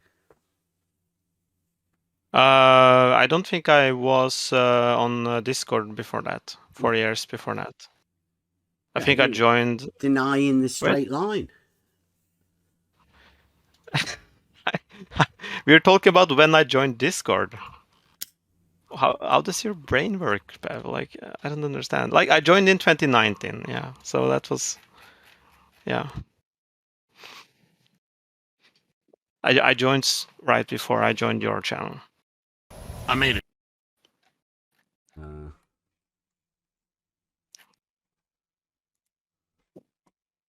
Got put it in there. I wish I could do an impression of Bev, but I think I need like another 10 years. No, I need another 10 years of smoking cigarettes to be able to really get. Yeah, man, I got my own video. Yeah, Jesus Christ, I didn't know. I'm famous. Have all been out. They're out there. Conversations it's 2 hours with long.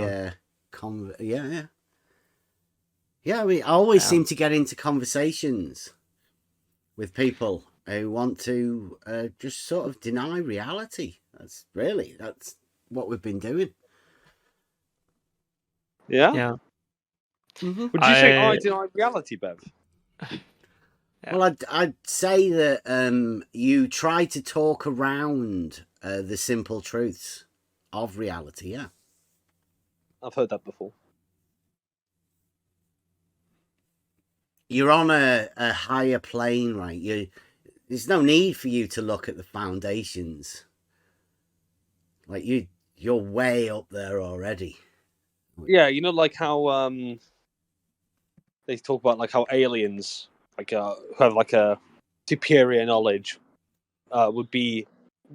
We would be unintelligible, like we apes would be unintelligible to them. That's how I am to you, Bev. I'm the transcendent alien, and you're the ape. Yeah, you sound so transcendent. Yeah.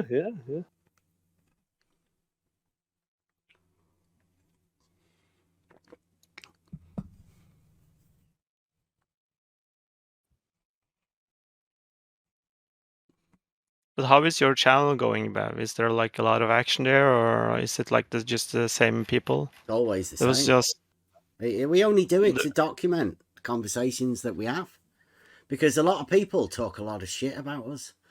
So you can actually go and listen to it yourself. You can imagine whatever you want, but the actual conversations are all documented. Yeah. I've talked to you right now, so I know like how these conversations are going. Yeah.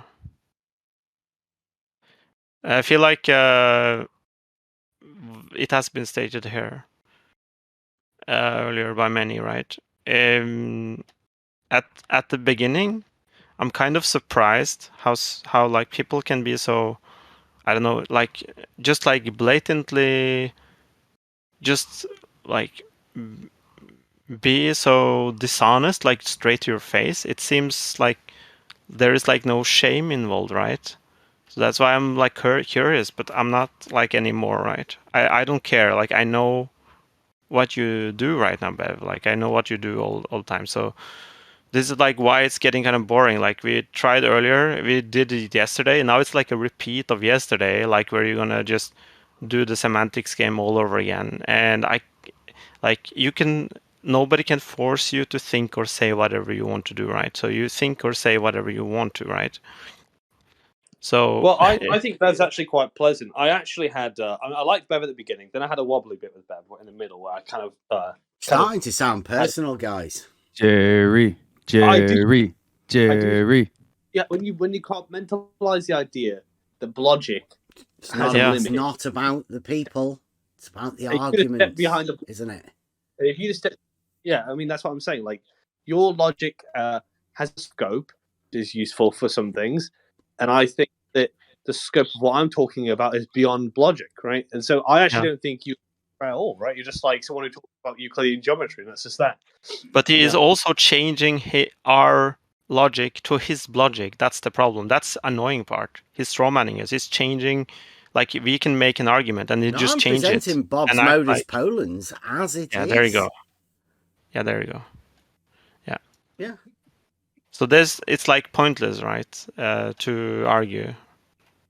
Yeah, it would be better if Bob were to do it himself, right? Because you guys don't seem to be able to support Bob's argument. Although Yui was doing quite well earlier, validating and affirming the Get a room.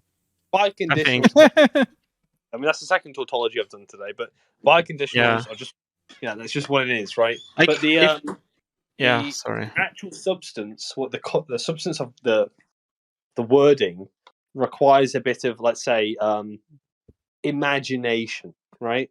And I know you like imagination, Bev. So if you imagine that he's actually trying, if you Steelman, you imagine that he's making a good argument, then you would regurgitate, or not regurgitate. Is that what Steelmaning is? Just imagining it's a good argument. You would no. You would then present the best possible form of what that argument could be, right? And that's what I'm trying to do. Yeah, go on then. Yeah. Give us the best form. But would you add words? We did that earlier, didn't we? You say Bob made a mistake. He said that he's probably not. I think two or three people have done that with you already. I don't think we have to repeat it. Okay. I mean, here is rules of inference on biconditional logic. It says right here, biconditional introduction allows one to infer that if B follows from A and A follows from B, then A if and only if B. That's literally the language of the log, like how you would write the language of a biconditional. It says so here on the page. I don't understand how you, Bev, can sit here and say that's not the case. Okay, well, can we just say, like, in the interests of Steelmanning this argument, can we allow, when Bob says any direction, would that include horizontal and vertical? You know, and all of the orientations in between. No, I wouldn't allow that. That would be problematic because if you said any, if you we'd have to also fix the any direction then, or at least make it clear that any direction isn't any direction. Yeah, this is again. It's semantic. Like on the surface, right? And people typically. So it basically needs a complete rewrite, doesn't it? Well, but I mean, you did validate the modus ponens earlier.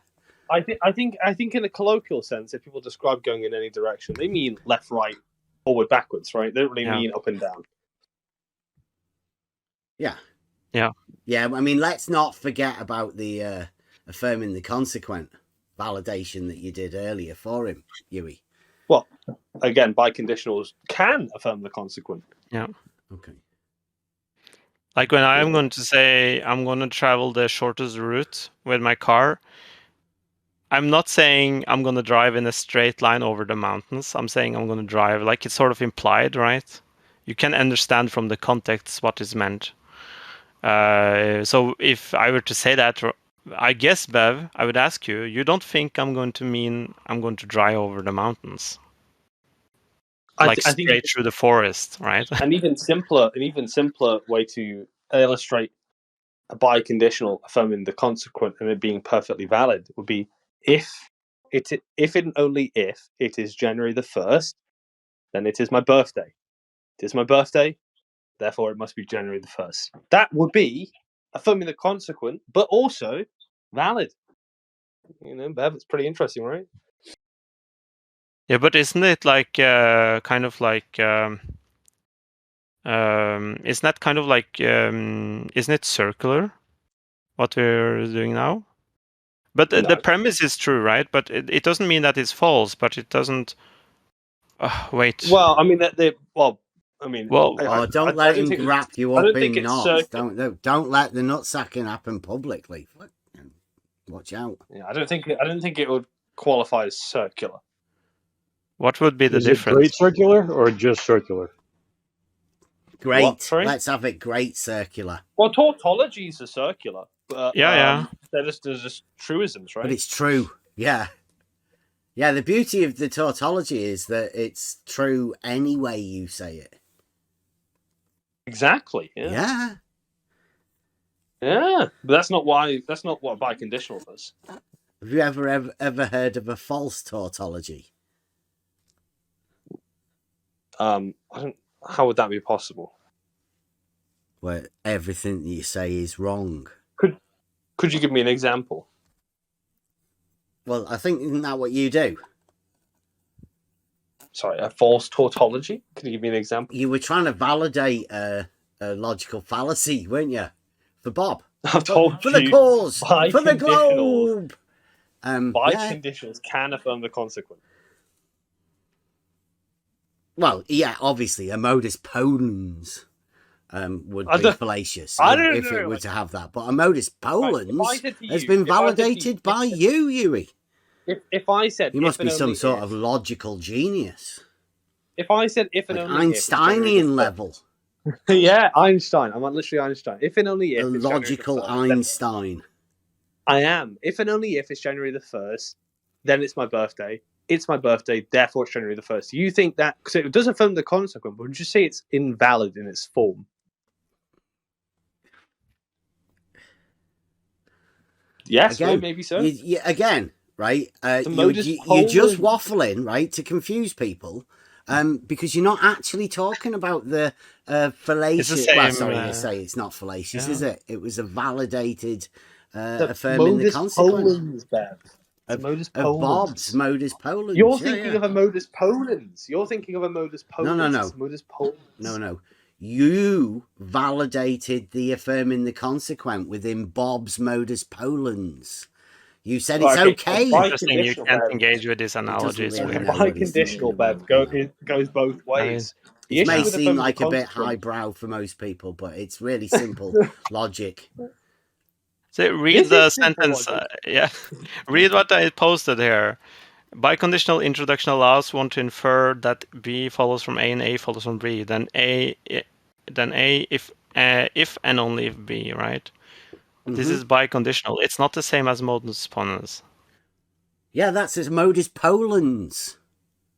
It's not modus ponens either. Because it was validated. We can call it that, right? Well, that's what Bob's argument must be. This biconditional. And he's saying it's validated because this is a biconditional. Well, I think you know, you and I both know that the substance of what he says needs a bit of tweaking, but and pure form, it's fine. It has to be. That's like a biconditional. It has to be, right? No, it's just writing a statement. It doesn't have to be true. Or, like you can say only if and only if are all three different. Completely different conditionals. Yeah. If and only if.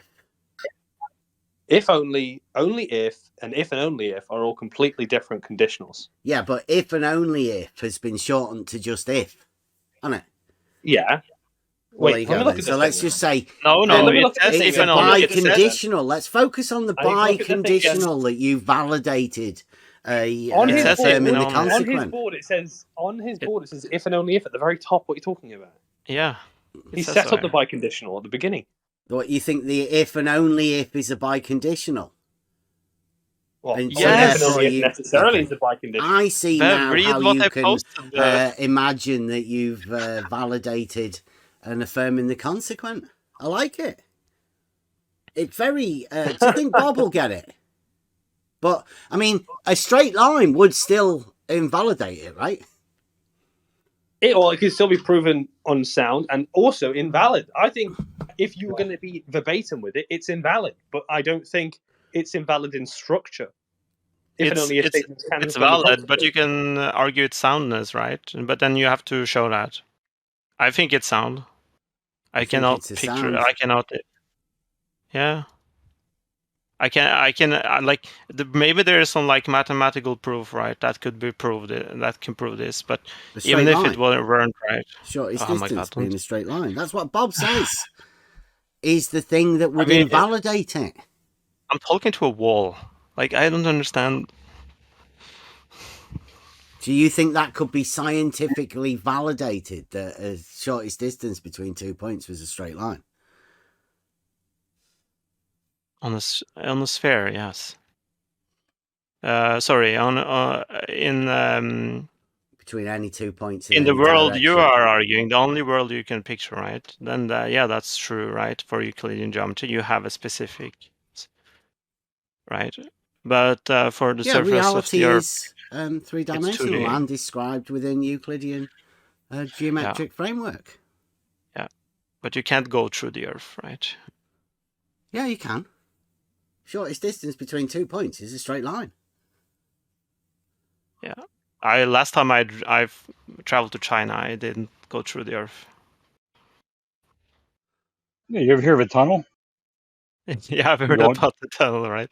But we don't use like you go under a mountain, right? We don't. Under a series of valleys. Yeah. But we don't go like underneath. Like we don't use it as a shortcut to travel to New York, right? Okay. No, we don't. But it doesn't invalidate the shortest distance between 2 points being a straight line, does it?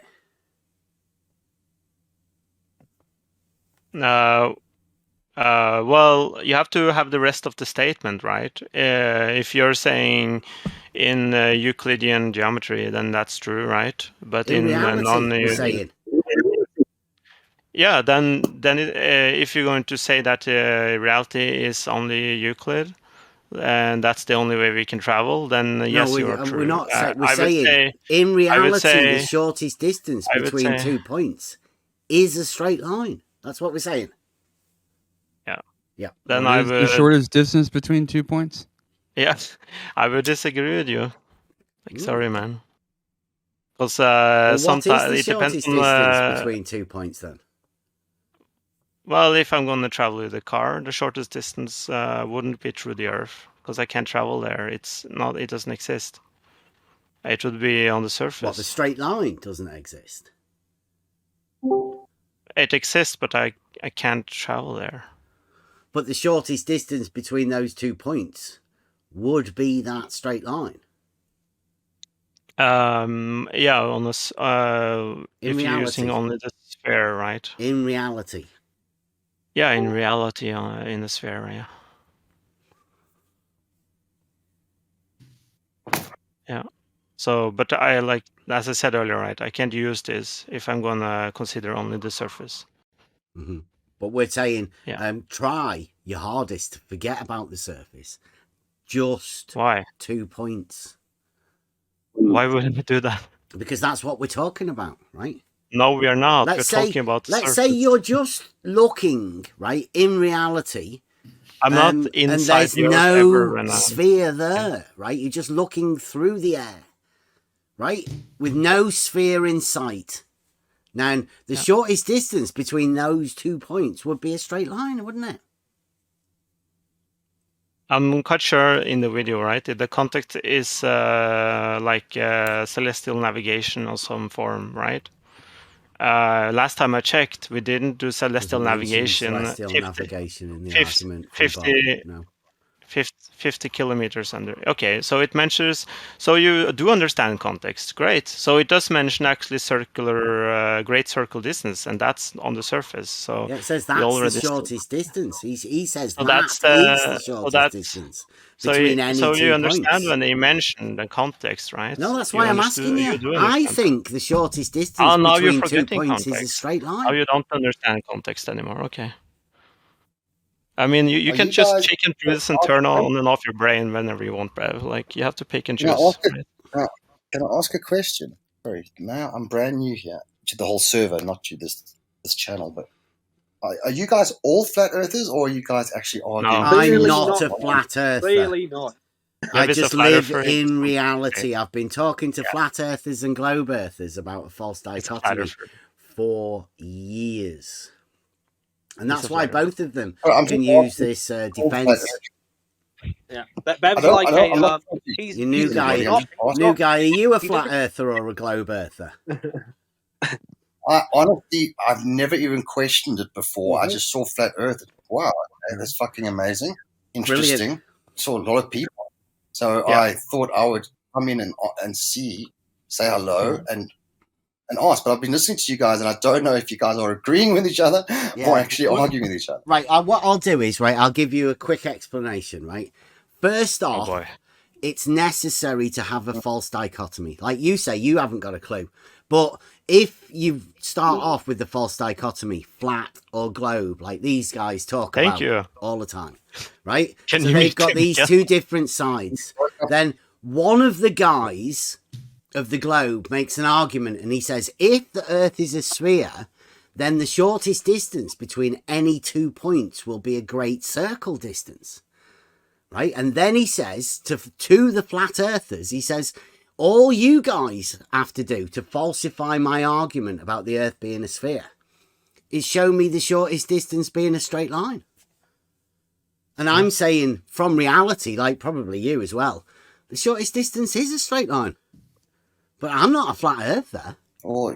And I can't understand why this globe guy would put this argument out about the straight line being the shortest distance, because it is. But these guys think they can falsify it and prove the globe or whatever with this. I want to bring some. I genuinely was confused. I honestly thought you were kind of agreeing. This gentleman sounded incredibly polite. I didn't actually know if you were disagreeing.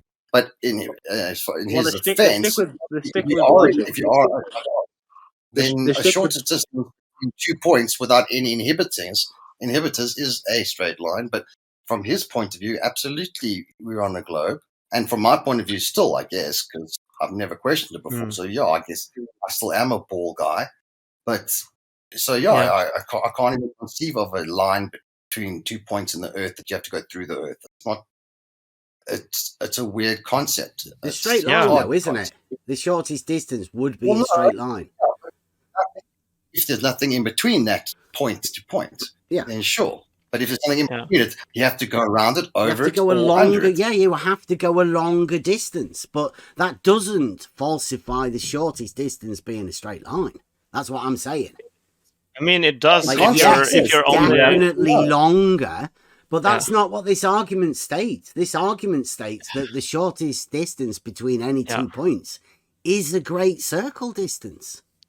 But Bev, he believes the ball, and that isn't that his prerogative, or is it? Or am I getting confused here? Well, isn't he allowed to think it's a ball? Yeah, he can. He says. Necessary?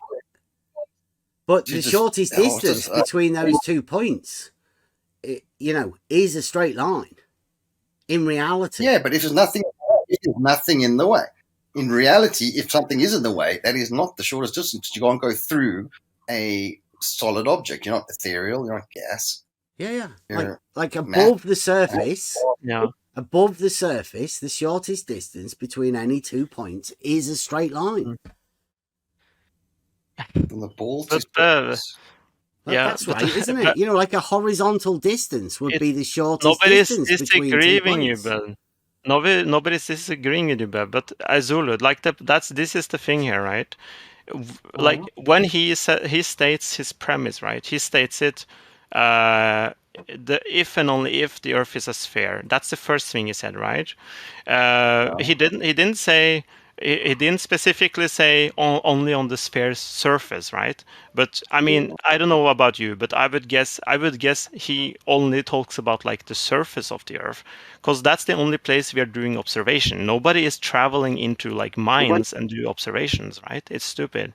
Like everybody obviously talk about the surface. That's where you do these observations, on the surface. Yeah, I guess maybe is your point, sir, that you. Do you think that, from our perspective, a ball perspective, we would perceive it as a straight line because we can't see it as a curve? No, I was just studying the structure of the argument. I'm a student of logic, if you will, with no model. Like I'm free, let's say. So within the argument that this Bob the Science Guy makes, he doesn't, like, you guys are making allowances for things not stated within the argument. And he quite clearly, he does a challenge to the flat earthers. And I've asked them, they don't seem to want to challenge it. I don't know their opinion. It's always been these Sophist I'm psychology. challenging it. I've I'm talked to saying quite a lot of people. anything in the way, if there's anything in between that straight line, you can't go in a straight line. So it's inconceivable you can go through matter if you actually need to travel from distance A to B. You can't go through matter unless you go over it, under it, or around it. Yeah, so the shortest distance would be a straight line through the matter. Would be around you your can't obstacle. go, right? So you would have to go a longer distance than the straight line, but it would be made relative to the actual shortest distance between those 2 points. No, that can't. So In theory, if there's nothing in between you, just a point-to-point straight line is the shortest distance for sure. Yeah. No argument. So what's the point, though? Because I was asking, with Bob's argument, would that be considered as measuring the Earth flat? Because I think Nathan Oakley and Bob are having this sort of backwards and forwards within the false dichotomy. You're correct if like you can ask a simple question to Bev, right? If the premise he can ask any question he wants. Don't try and put questions in his mouth for him. Yeah, but like, let's see if he agrees with me, right? If I were to ask the question, if and only if the Earth is a sphere, the shortest distance between 2 points in any directions on the surface of the Earth would be a great circle. Is that true? It would be a long curve of the ball or around. Yeah, it's a great.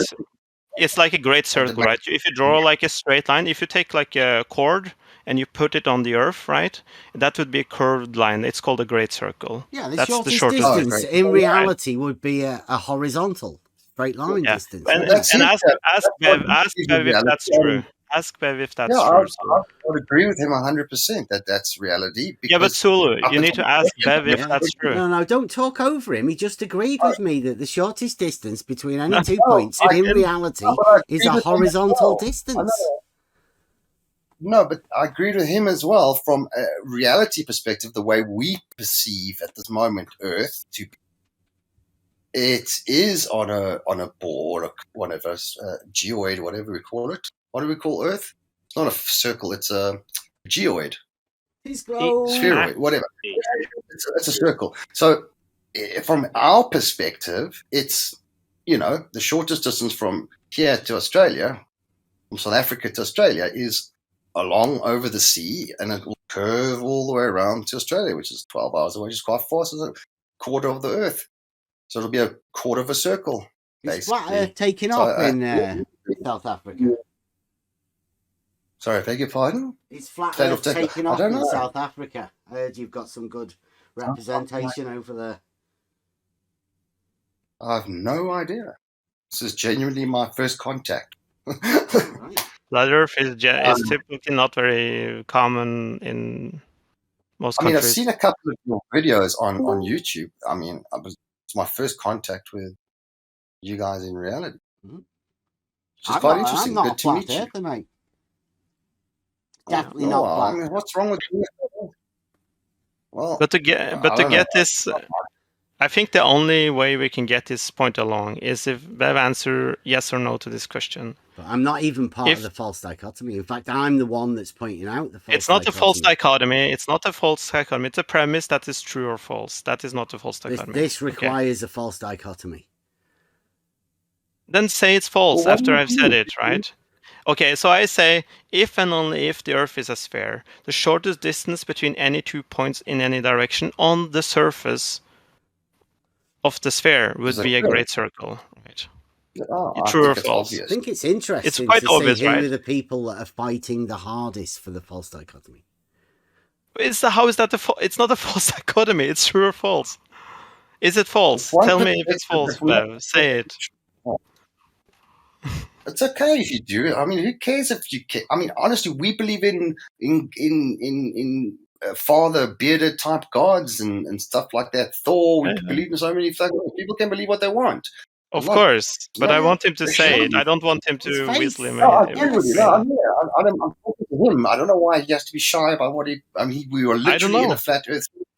This is the I don't know safest why space he's in the shy world. either. He's avoiding like the stating the blatant obvious thing. It's staring it straight About in the the false face. This dichotomy? statement, right?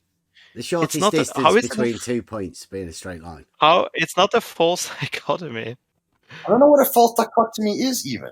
Maybe I'm ignorant. What the fuck? Something that is presented when as you being can like falsify both either or. sides of given dichotomy. Or agree to. I mean, yeah, flat it's or globe, right, is a given as a dichotomy, but I'm pointing out it's a false dichotomy because they both can be proved false, and it gets quite hard.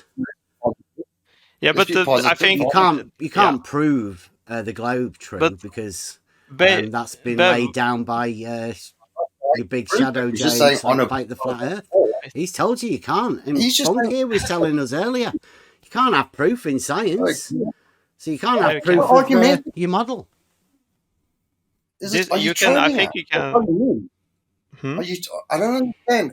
Are you trolling? Not you. Sorry. Let me just. Yeah, he's not aware of the argument. You've only just come into this.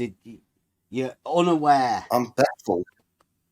I'm a little bit frustrated, to be honest. I don't understand why you say, look, I believe the Earth is flat, which is fine with me. It's not flat. I've got no. The Earth is not flat.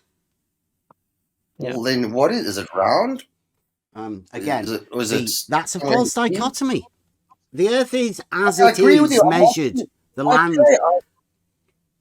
You have to keep pointing this out. I've actually done some land surveying. I've actually measured it. Round? What shape do you believe it to be? That's what I don't care. Have a shape. I don't have a model. I've never got given that preconceived model.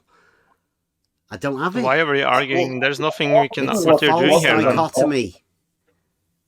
I'm asking you what you believe it to be. That's all. I'm not. Beliefs are unimportant. Answer for once, both. Come on. But then you can't argue with someone if you have literally no position. I have a knowledge that I can prove a straight line lies within a plane. I can prove level is horizontal. I can help prove that the horizon is horizontal. And all horizontals are parallel. So, I mean, that's what I know. Right? You want to ask me about beliefs? They're irrelevant. Yes, I'm going to ask you about belief. I'm going to ask you, would you want the Earth to be flat? Or would you? I know that the Earth is not flat. I agree with you. Fine. I agree with you that actually all the pictures, when I heard that one, I actually don't know for sure if any picture I saw is actually a real picture.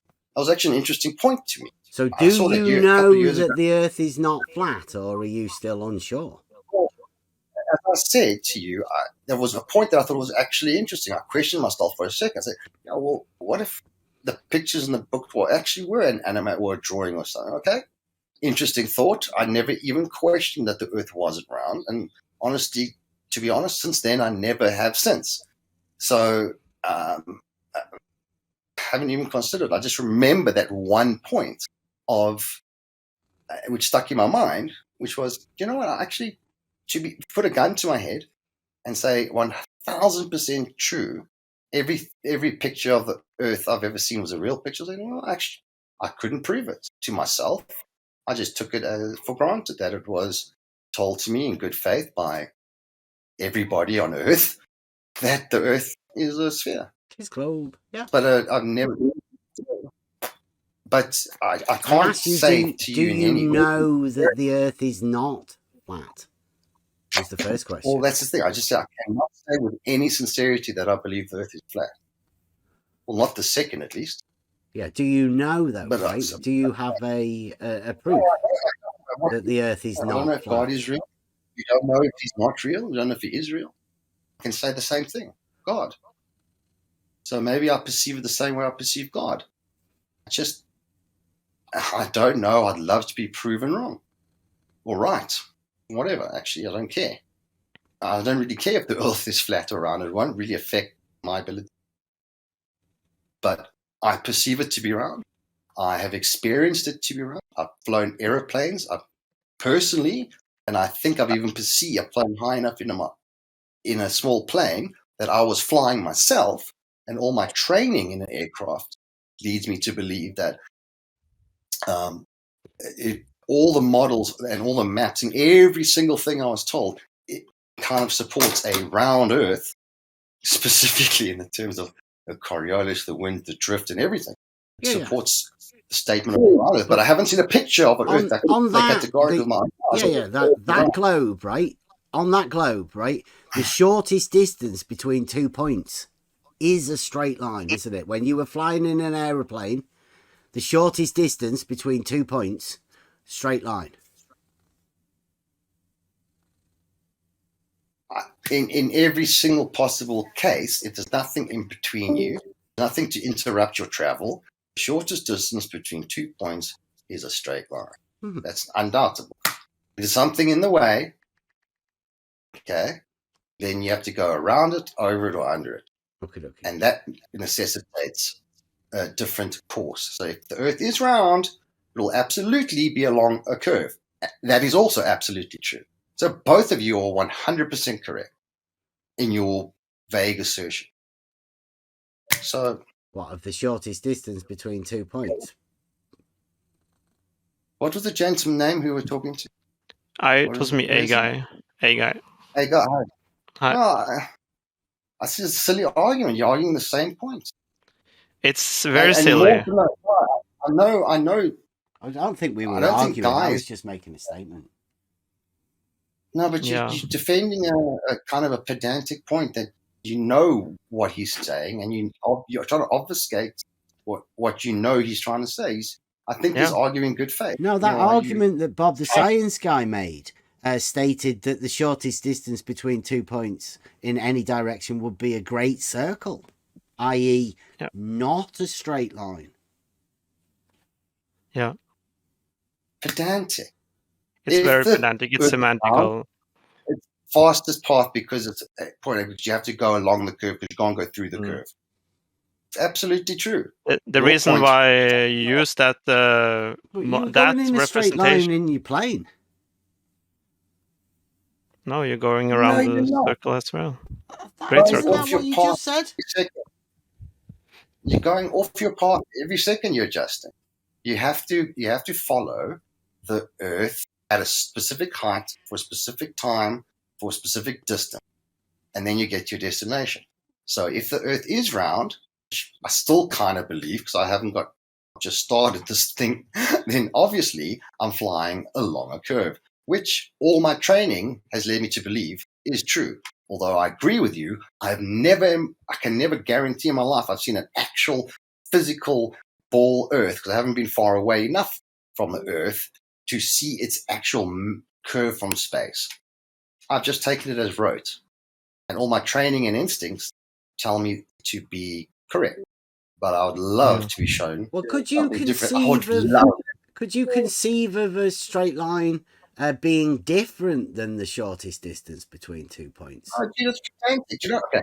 How's this for an argument? Okay, I'll try to change it here. Did you ever read Terry Pratchett? Good luck. Sorry? No, I was saying people have argued this with him for years. He says the same thing every day.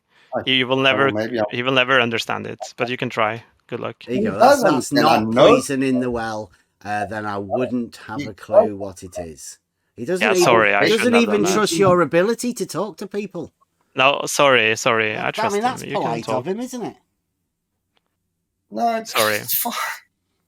Don't apologize. It's actually fine. I get it. I can also see myself getting. I'll be back in a mo. Oh wait, hey. Okay, fine, sure. Have you ever read? Yeah. Did you ever read him? Terry Pratchett. Terry Pratchett. No, sorry, no. He created the Discworld, the fantasy world. Brilliant writer. Made 37 books on that fantasy world, which was flat world on the back of 4 elephants, back of a giant space turtle. Yeah. One of my favorite writers ever. No. It was always fun because he played with the notion of flat Earth in the books, right? Ah. And how light moves slowly and differently on at different areas on the disk world, which you call. So I'm familiar with the notion, and a genius writer has played with the notion, played in a fun way with the notion. So it's interesting to me to hear this argument, and I genuinely I never thought I'd ever hear this argument in my life. I mean, it's kind of like I'm gonna try and I'm gonna try my best and still like the argument because I don't think Bev's argument is similar to the other flat earthers. It's kind of different, and for me, it's very I'm gonna be honest, it's very confusing.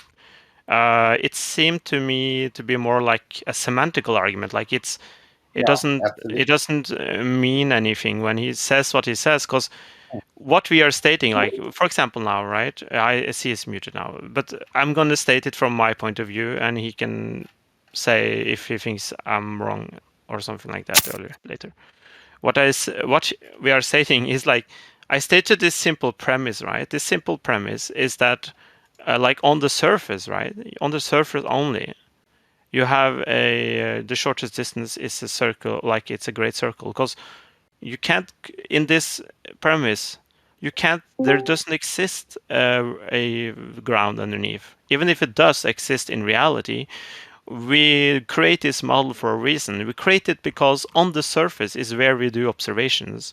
On the surface is where we travel with airplanes, and that's where we travel with cars and with boats. That's where we do everything. We don't go through the Earth, right? So it's it's kind of like you can create that model and say, well, you can travel through the Earth. But what's the point of that? You wouldn't use that model for anything. You use that, right? So, but the thing is, when we phrase it we can ask that question, it seemed like the only thing he wants to do is to preface that Bob wasn't the video where he prefaced, where he said the argument, right? He said the argument. Sorry. Bob the science guy is kind of semi-famous on the internet in the flat Earth circle. Yeah, so he is a globe guy, similar to you and me, right? So his argument, right, is that if and only if the Earth is a sphere, the shortest distance between any 2 points in any direction will be a great circle distance, right? What he should have said, to be more precise, would be he should said specifically on the surface of the Earth. He shouldn't have said on a sphere, because on a sphere, theoretically, you can actually travel to the sphere. And that's the only thing we have been arguing, right? Because that is true, and nobody is disagreeing with it. But we are saying, but only on the surface, then you would have a great circle, right? That's what we're saying. But he doesn't even want to address it. He only want to talk to how Bob was maybe not super specific in his statement. He should have been more specific, right? And it's stupid. What's the point? Sure, okay, so he said a mistake. Okay, fine, move on, right? That's not very interesting. Yeah, I mean, it is. It's not. Is he here? I don't want to talk behind his back specifically. Yeah. I've just come back. Did I hear you say that Bob made a mistake, and your man earlier validated a mistake? What was the mistake I said he made? You tell me. It was his argument. The mistake he made. He validated an argument, and you said he made a mistake. In his wording, he should have prefaced more specifically, right? To not be confused on this. Why did you validate it then? Did you not know it was a mistake? Because he presumed that he was meaning that he meant on the surface. He didn't see the mistake and falsely validated a mistake that Bob made. Wow. It's like what you call it? It's a writing error. Like somebody writing they meant something else than what they wrote, kind of, or they wasn't precise enough in their assumptions. Yeah, in the summary, right? In summary, what what's written is not the best possible interpretation of what he's trying to say, pretty clear what he's trying to say. So you like he leaves the question open. Like he doesn't specifically says we can go through the Earth or we can go on the surface. He doesn't specifically say that. But in the context when you're only talking about because this guy hasn't even got a clue what the argument is or anything really. Like you guys are just scrambling. It seems even contradicting each other and validating mistakes. Yeah, well, even if he did say, I'm going to stick my neck out here, right?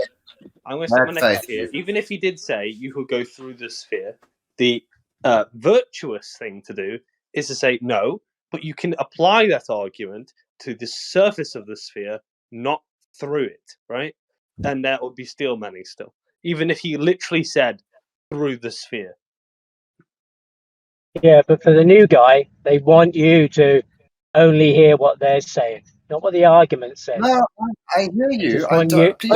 Steel manning. It's not. They want you to hear. They want to replace some words and say what he should have said.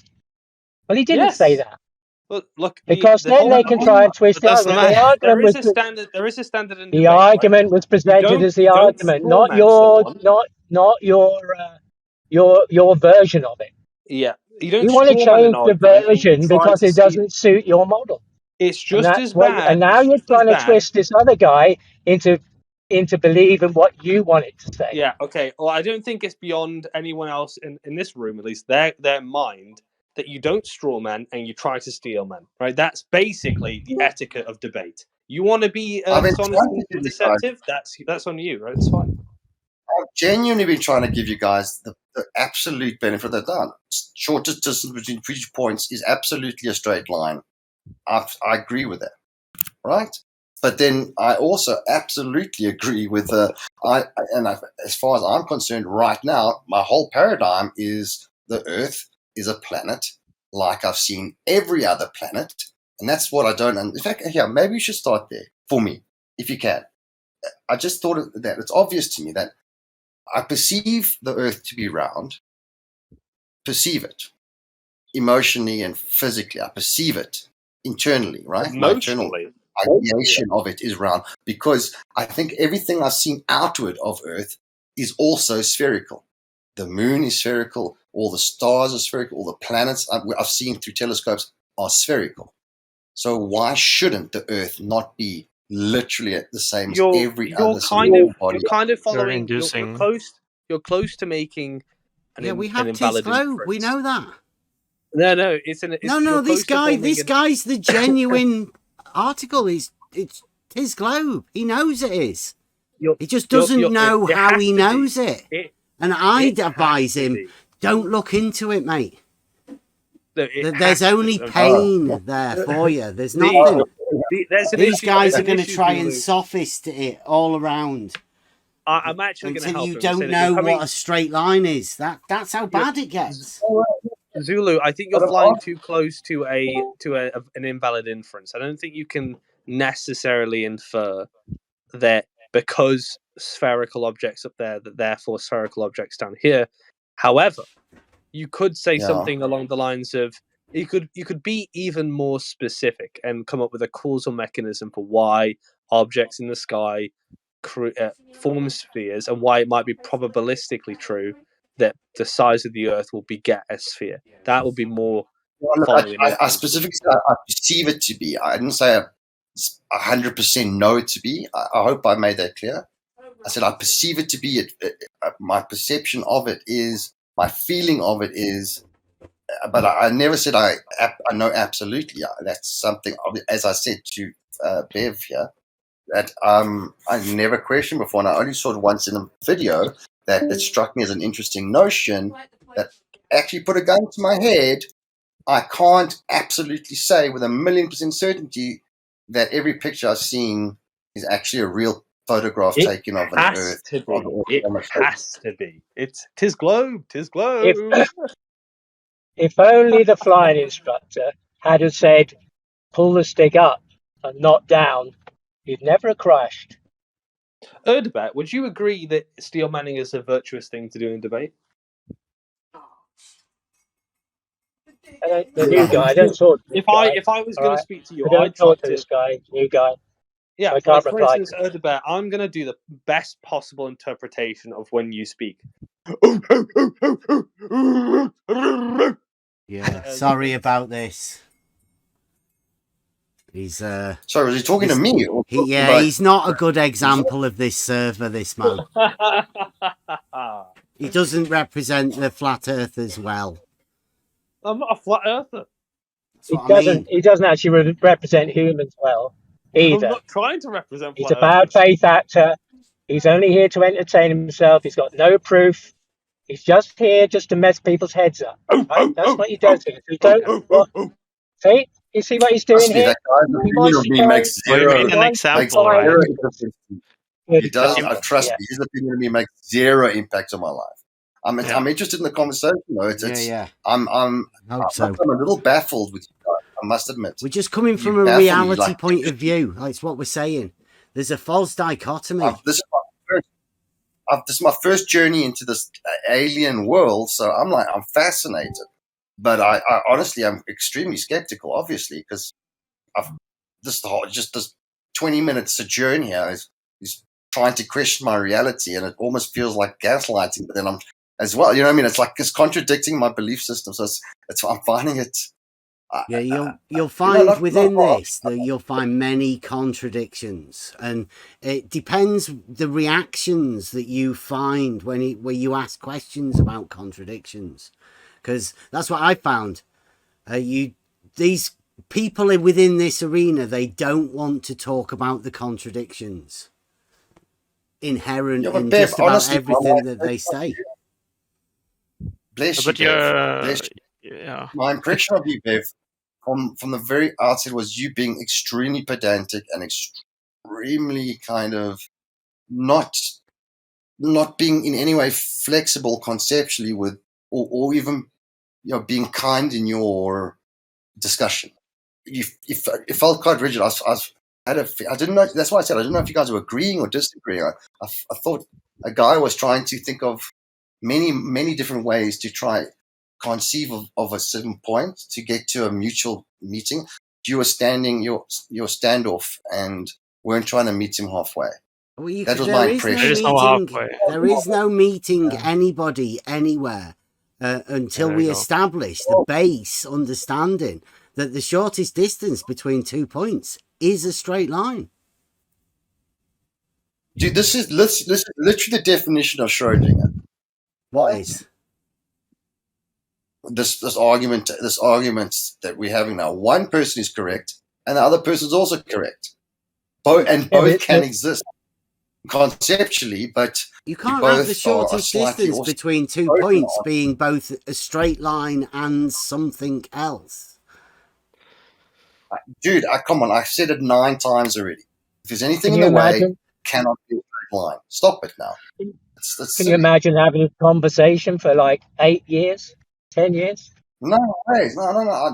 It's already starting to kind of. I repeated myself 8 times already. Some of the people you're listening to have been doing that for that long.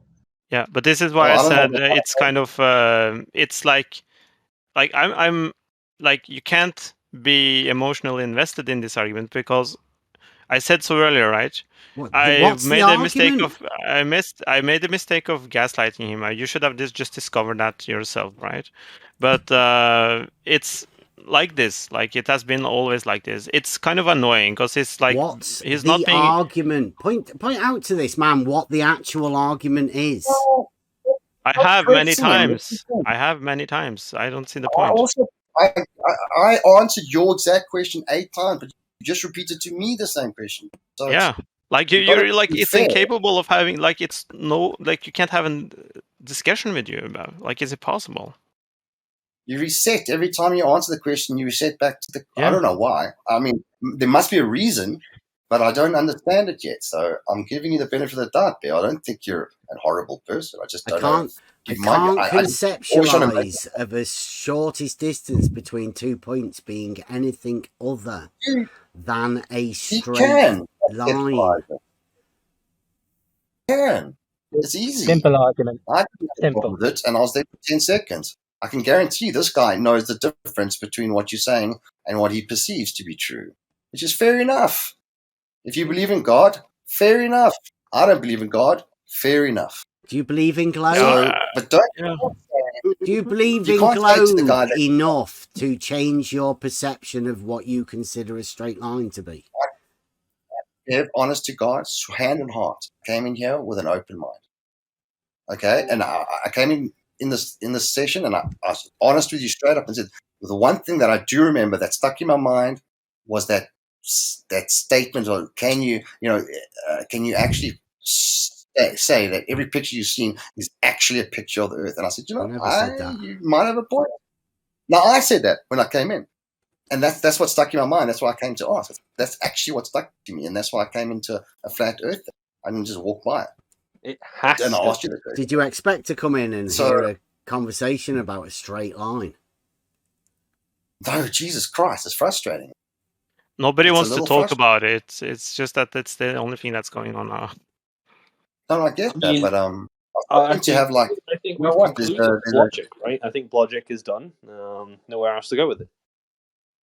Well, I wanted to ask you guys: did you ever read Terry? Has anyone read Terry Pratchett? Sorry, no. I know you haven't, the guy, but anyone the flat? Oh, come on, flat Earth of the gentlemen who live in who belong to the server, this channel, Bev. I don't belong to this channel. I just came in here like you, just a regular guy. When? And you stayed, and it slowly corrupted you. How long have you been here? Oh, so you mean you brand new yourself? Well, I haven't been here that many times. Yeah, he's new to flat Earth. I'm interested in the argument, really. That's what I study. No, but we've been on that argument. I don't know if. But which is the argument? That's the point. Yeah, he's new to arguments. He's learned what a biconditional is. We were talking about Bob's argument. Have you ever heard that? Have you ever heard the fallacious modus tollens that a guy called QE calls the Black Swan? Have you ever heard of people doing that? I don't know. It's like you're talking another language. I know. See, that's what logic is. It's like the formation of an argument. Yeah. That's what I'm here studying. My whole career is. Cat, stop it now! For fuck's sake, stop scratching. My whole career has been conceiving and constructing ideations to create a wholly new. Okay? I'm exceptionally good at concept and conceiving other paradigms. So this is not a problem for me to conceive the world is flat. In fact, I genuinely enjoy it. And I've enjoyed an author who wrote 37 books. No, I call it, so what? Call it whatever you want. Flat Earth. Let's call it Flat Earth because this is what it's called. Nothing wrong with a flat Earth. I love the notion. I love the thought of the Earth being flat. It's very descriptive. I would love for it to be proven right. But I would have hoped by now. Right. Why not? Because you can't make a valid argument in favour of it. That's the point. No, but I'm serious. Like, for real, has the flat Earth had the opportunity you can falsify the flat Earth through argumentation? No, dude, I'm asking a legit question. Has no flat earther ever yet been able to go out high enough to validate whether the Earth is flatter or rounder? I don't think they can formulate an argument. Who? The flat earthers. Me? I don't think they can formulate an argument to support the flat Earth.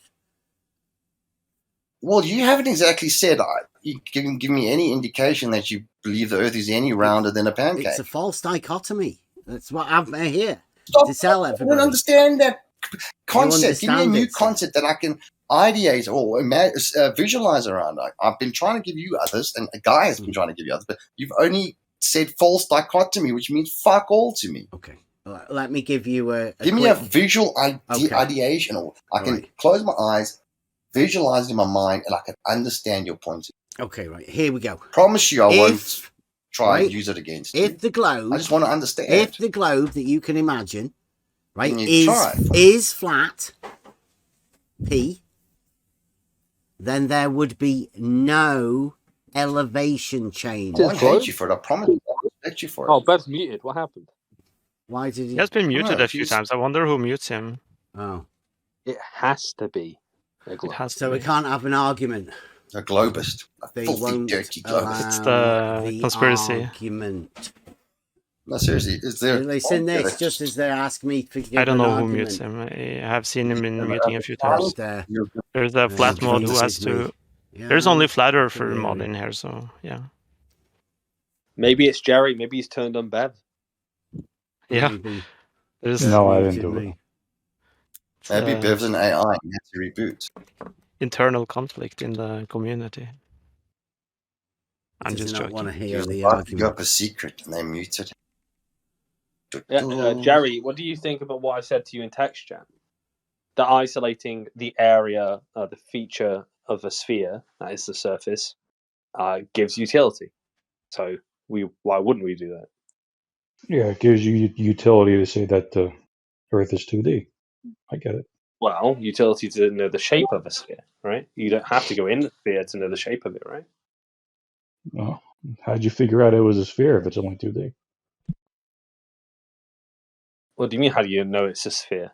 Well, if the outside of a sphere, right? The outside of a sphere, the area of a sphere, has all the properties you'd expect of a sphere, and if you just drill a few miles down, you know it has depth as well. You don't need to drill down. You can just use the area of the sphere, right? Right. So we have 3 dimensions. Now we need to figure out. But you don't need to use all 3 to assess the if it's a sphere, right? Is that what works for you? Apparently. You muted a guy. Did anyone mute a guy? Whatever works for you, keeps on muting? Bev.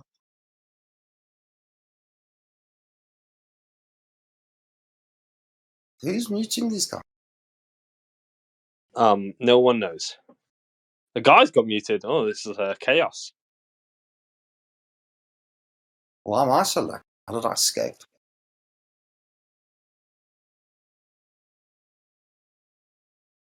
It has to be. Bev apologizes to me. Sorry. Oh, what happened? What happened? The flat earthers are gone today. What happened to you? Can you hear me? Have muted you. A guy? I can hear you. Can you guys? Oh, a guy. Yeah. I thought I was muted, but I see that So, Mr. Jerry, do you think it has utility, or do you think it doesn't have utility? Hey, whatever helps you get through the day. Okay, I see. Some people think God is a cactus. Some people think God is a invisible man in the sky. Whatever helps them sleep at night. Yeah. Who's they, Bev? He said they muted me. They. Yeah, there's probably a mod in here or elsewhere who muted him. Isn't there logs? Can't you watch some read the log? I mean, I don't if you wanted to. I don't know if you. I'm not sure he was even speaking at the time he was muted, was he?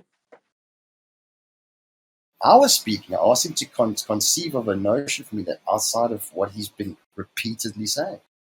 It's just. I just wanted to say his globe. What does his globe mean? His globe. His globe is a Blogic, right? Blogic for globe believers don't have knowledge, so it's just an imagination. Tis globe. It has to be, right? It's the general idea. Yeah, all roads lead to globe. But I love thought.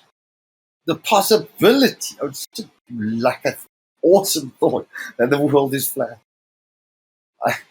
I genuinely would love the fact that it'll be flat, but I don't really believe it.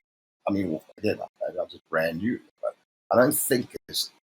Well, Zulu, I'd like to introduce you to a guy called F.E. Jedi. Now, he is the king of flat earthers, if you didn't know that, and maybe he could talk you through some of your qualms with flat Earth. Well, I just, again, please just do me a small favor. Just dial into your Google machine, the Discworld, Terry Pratchett, and you'll see why I love the thought of flat Earth so much. Love those books. I mean, come on, man. I know. And he plays with the notion of flat Earth. He's played with a lot.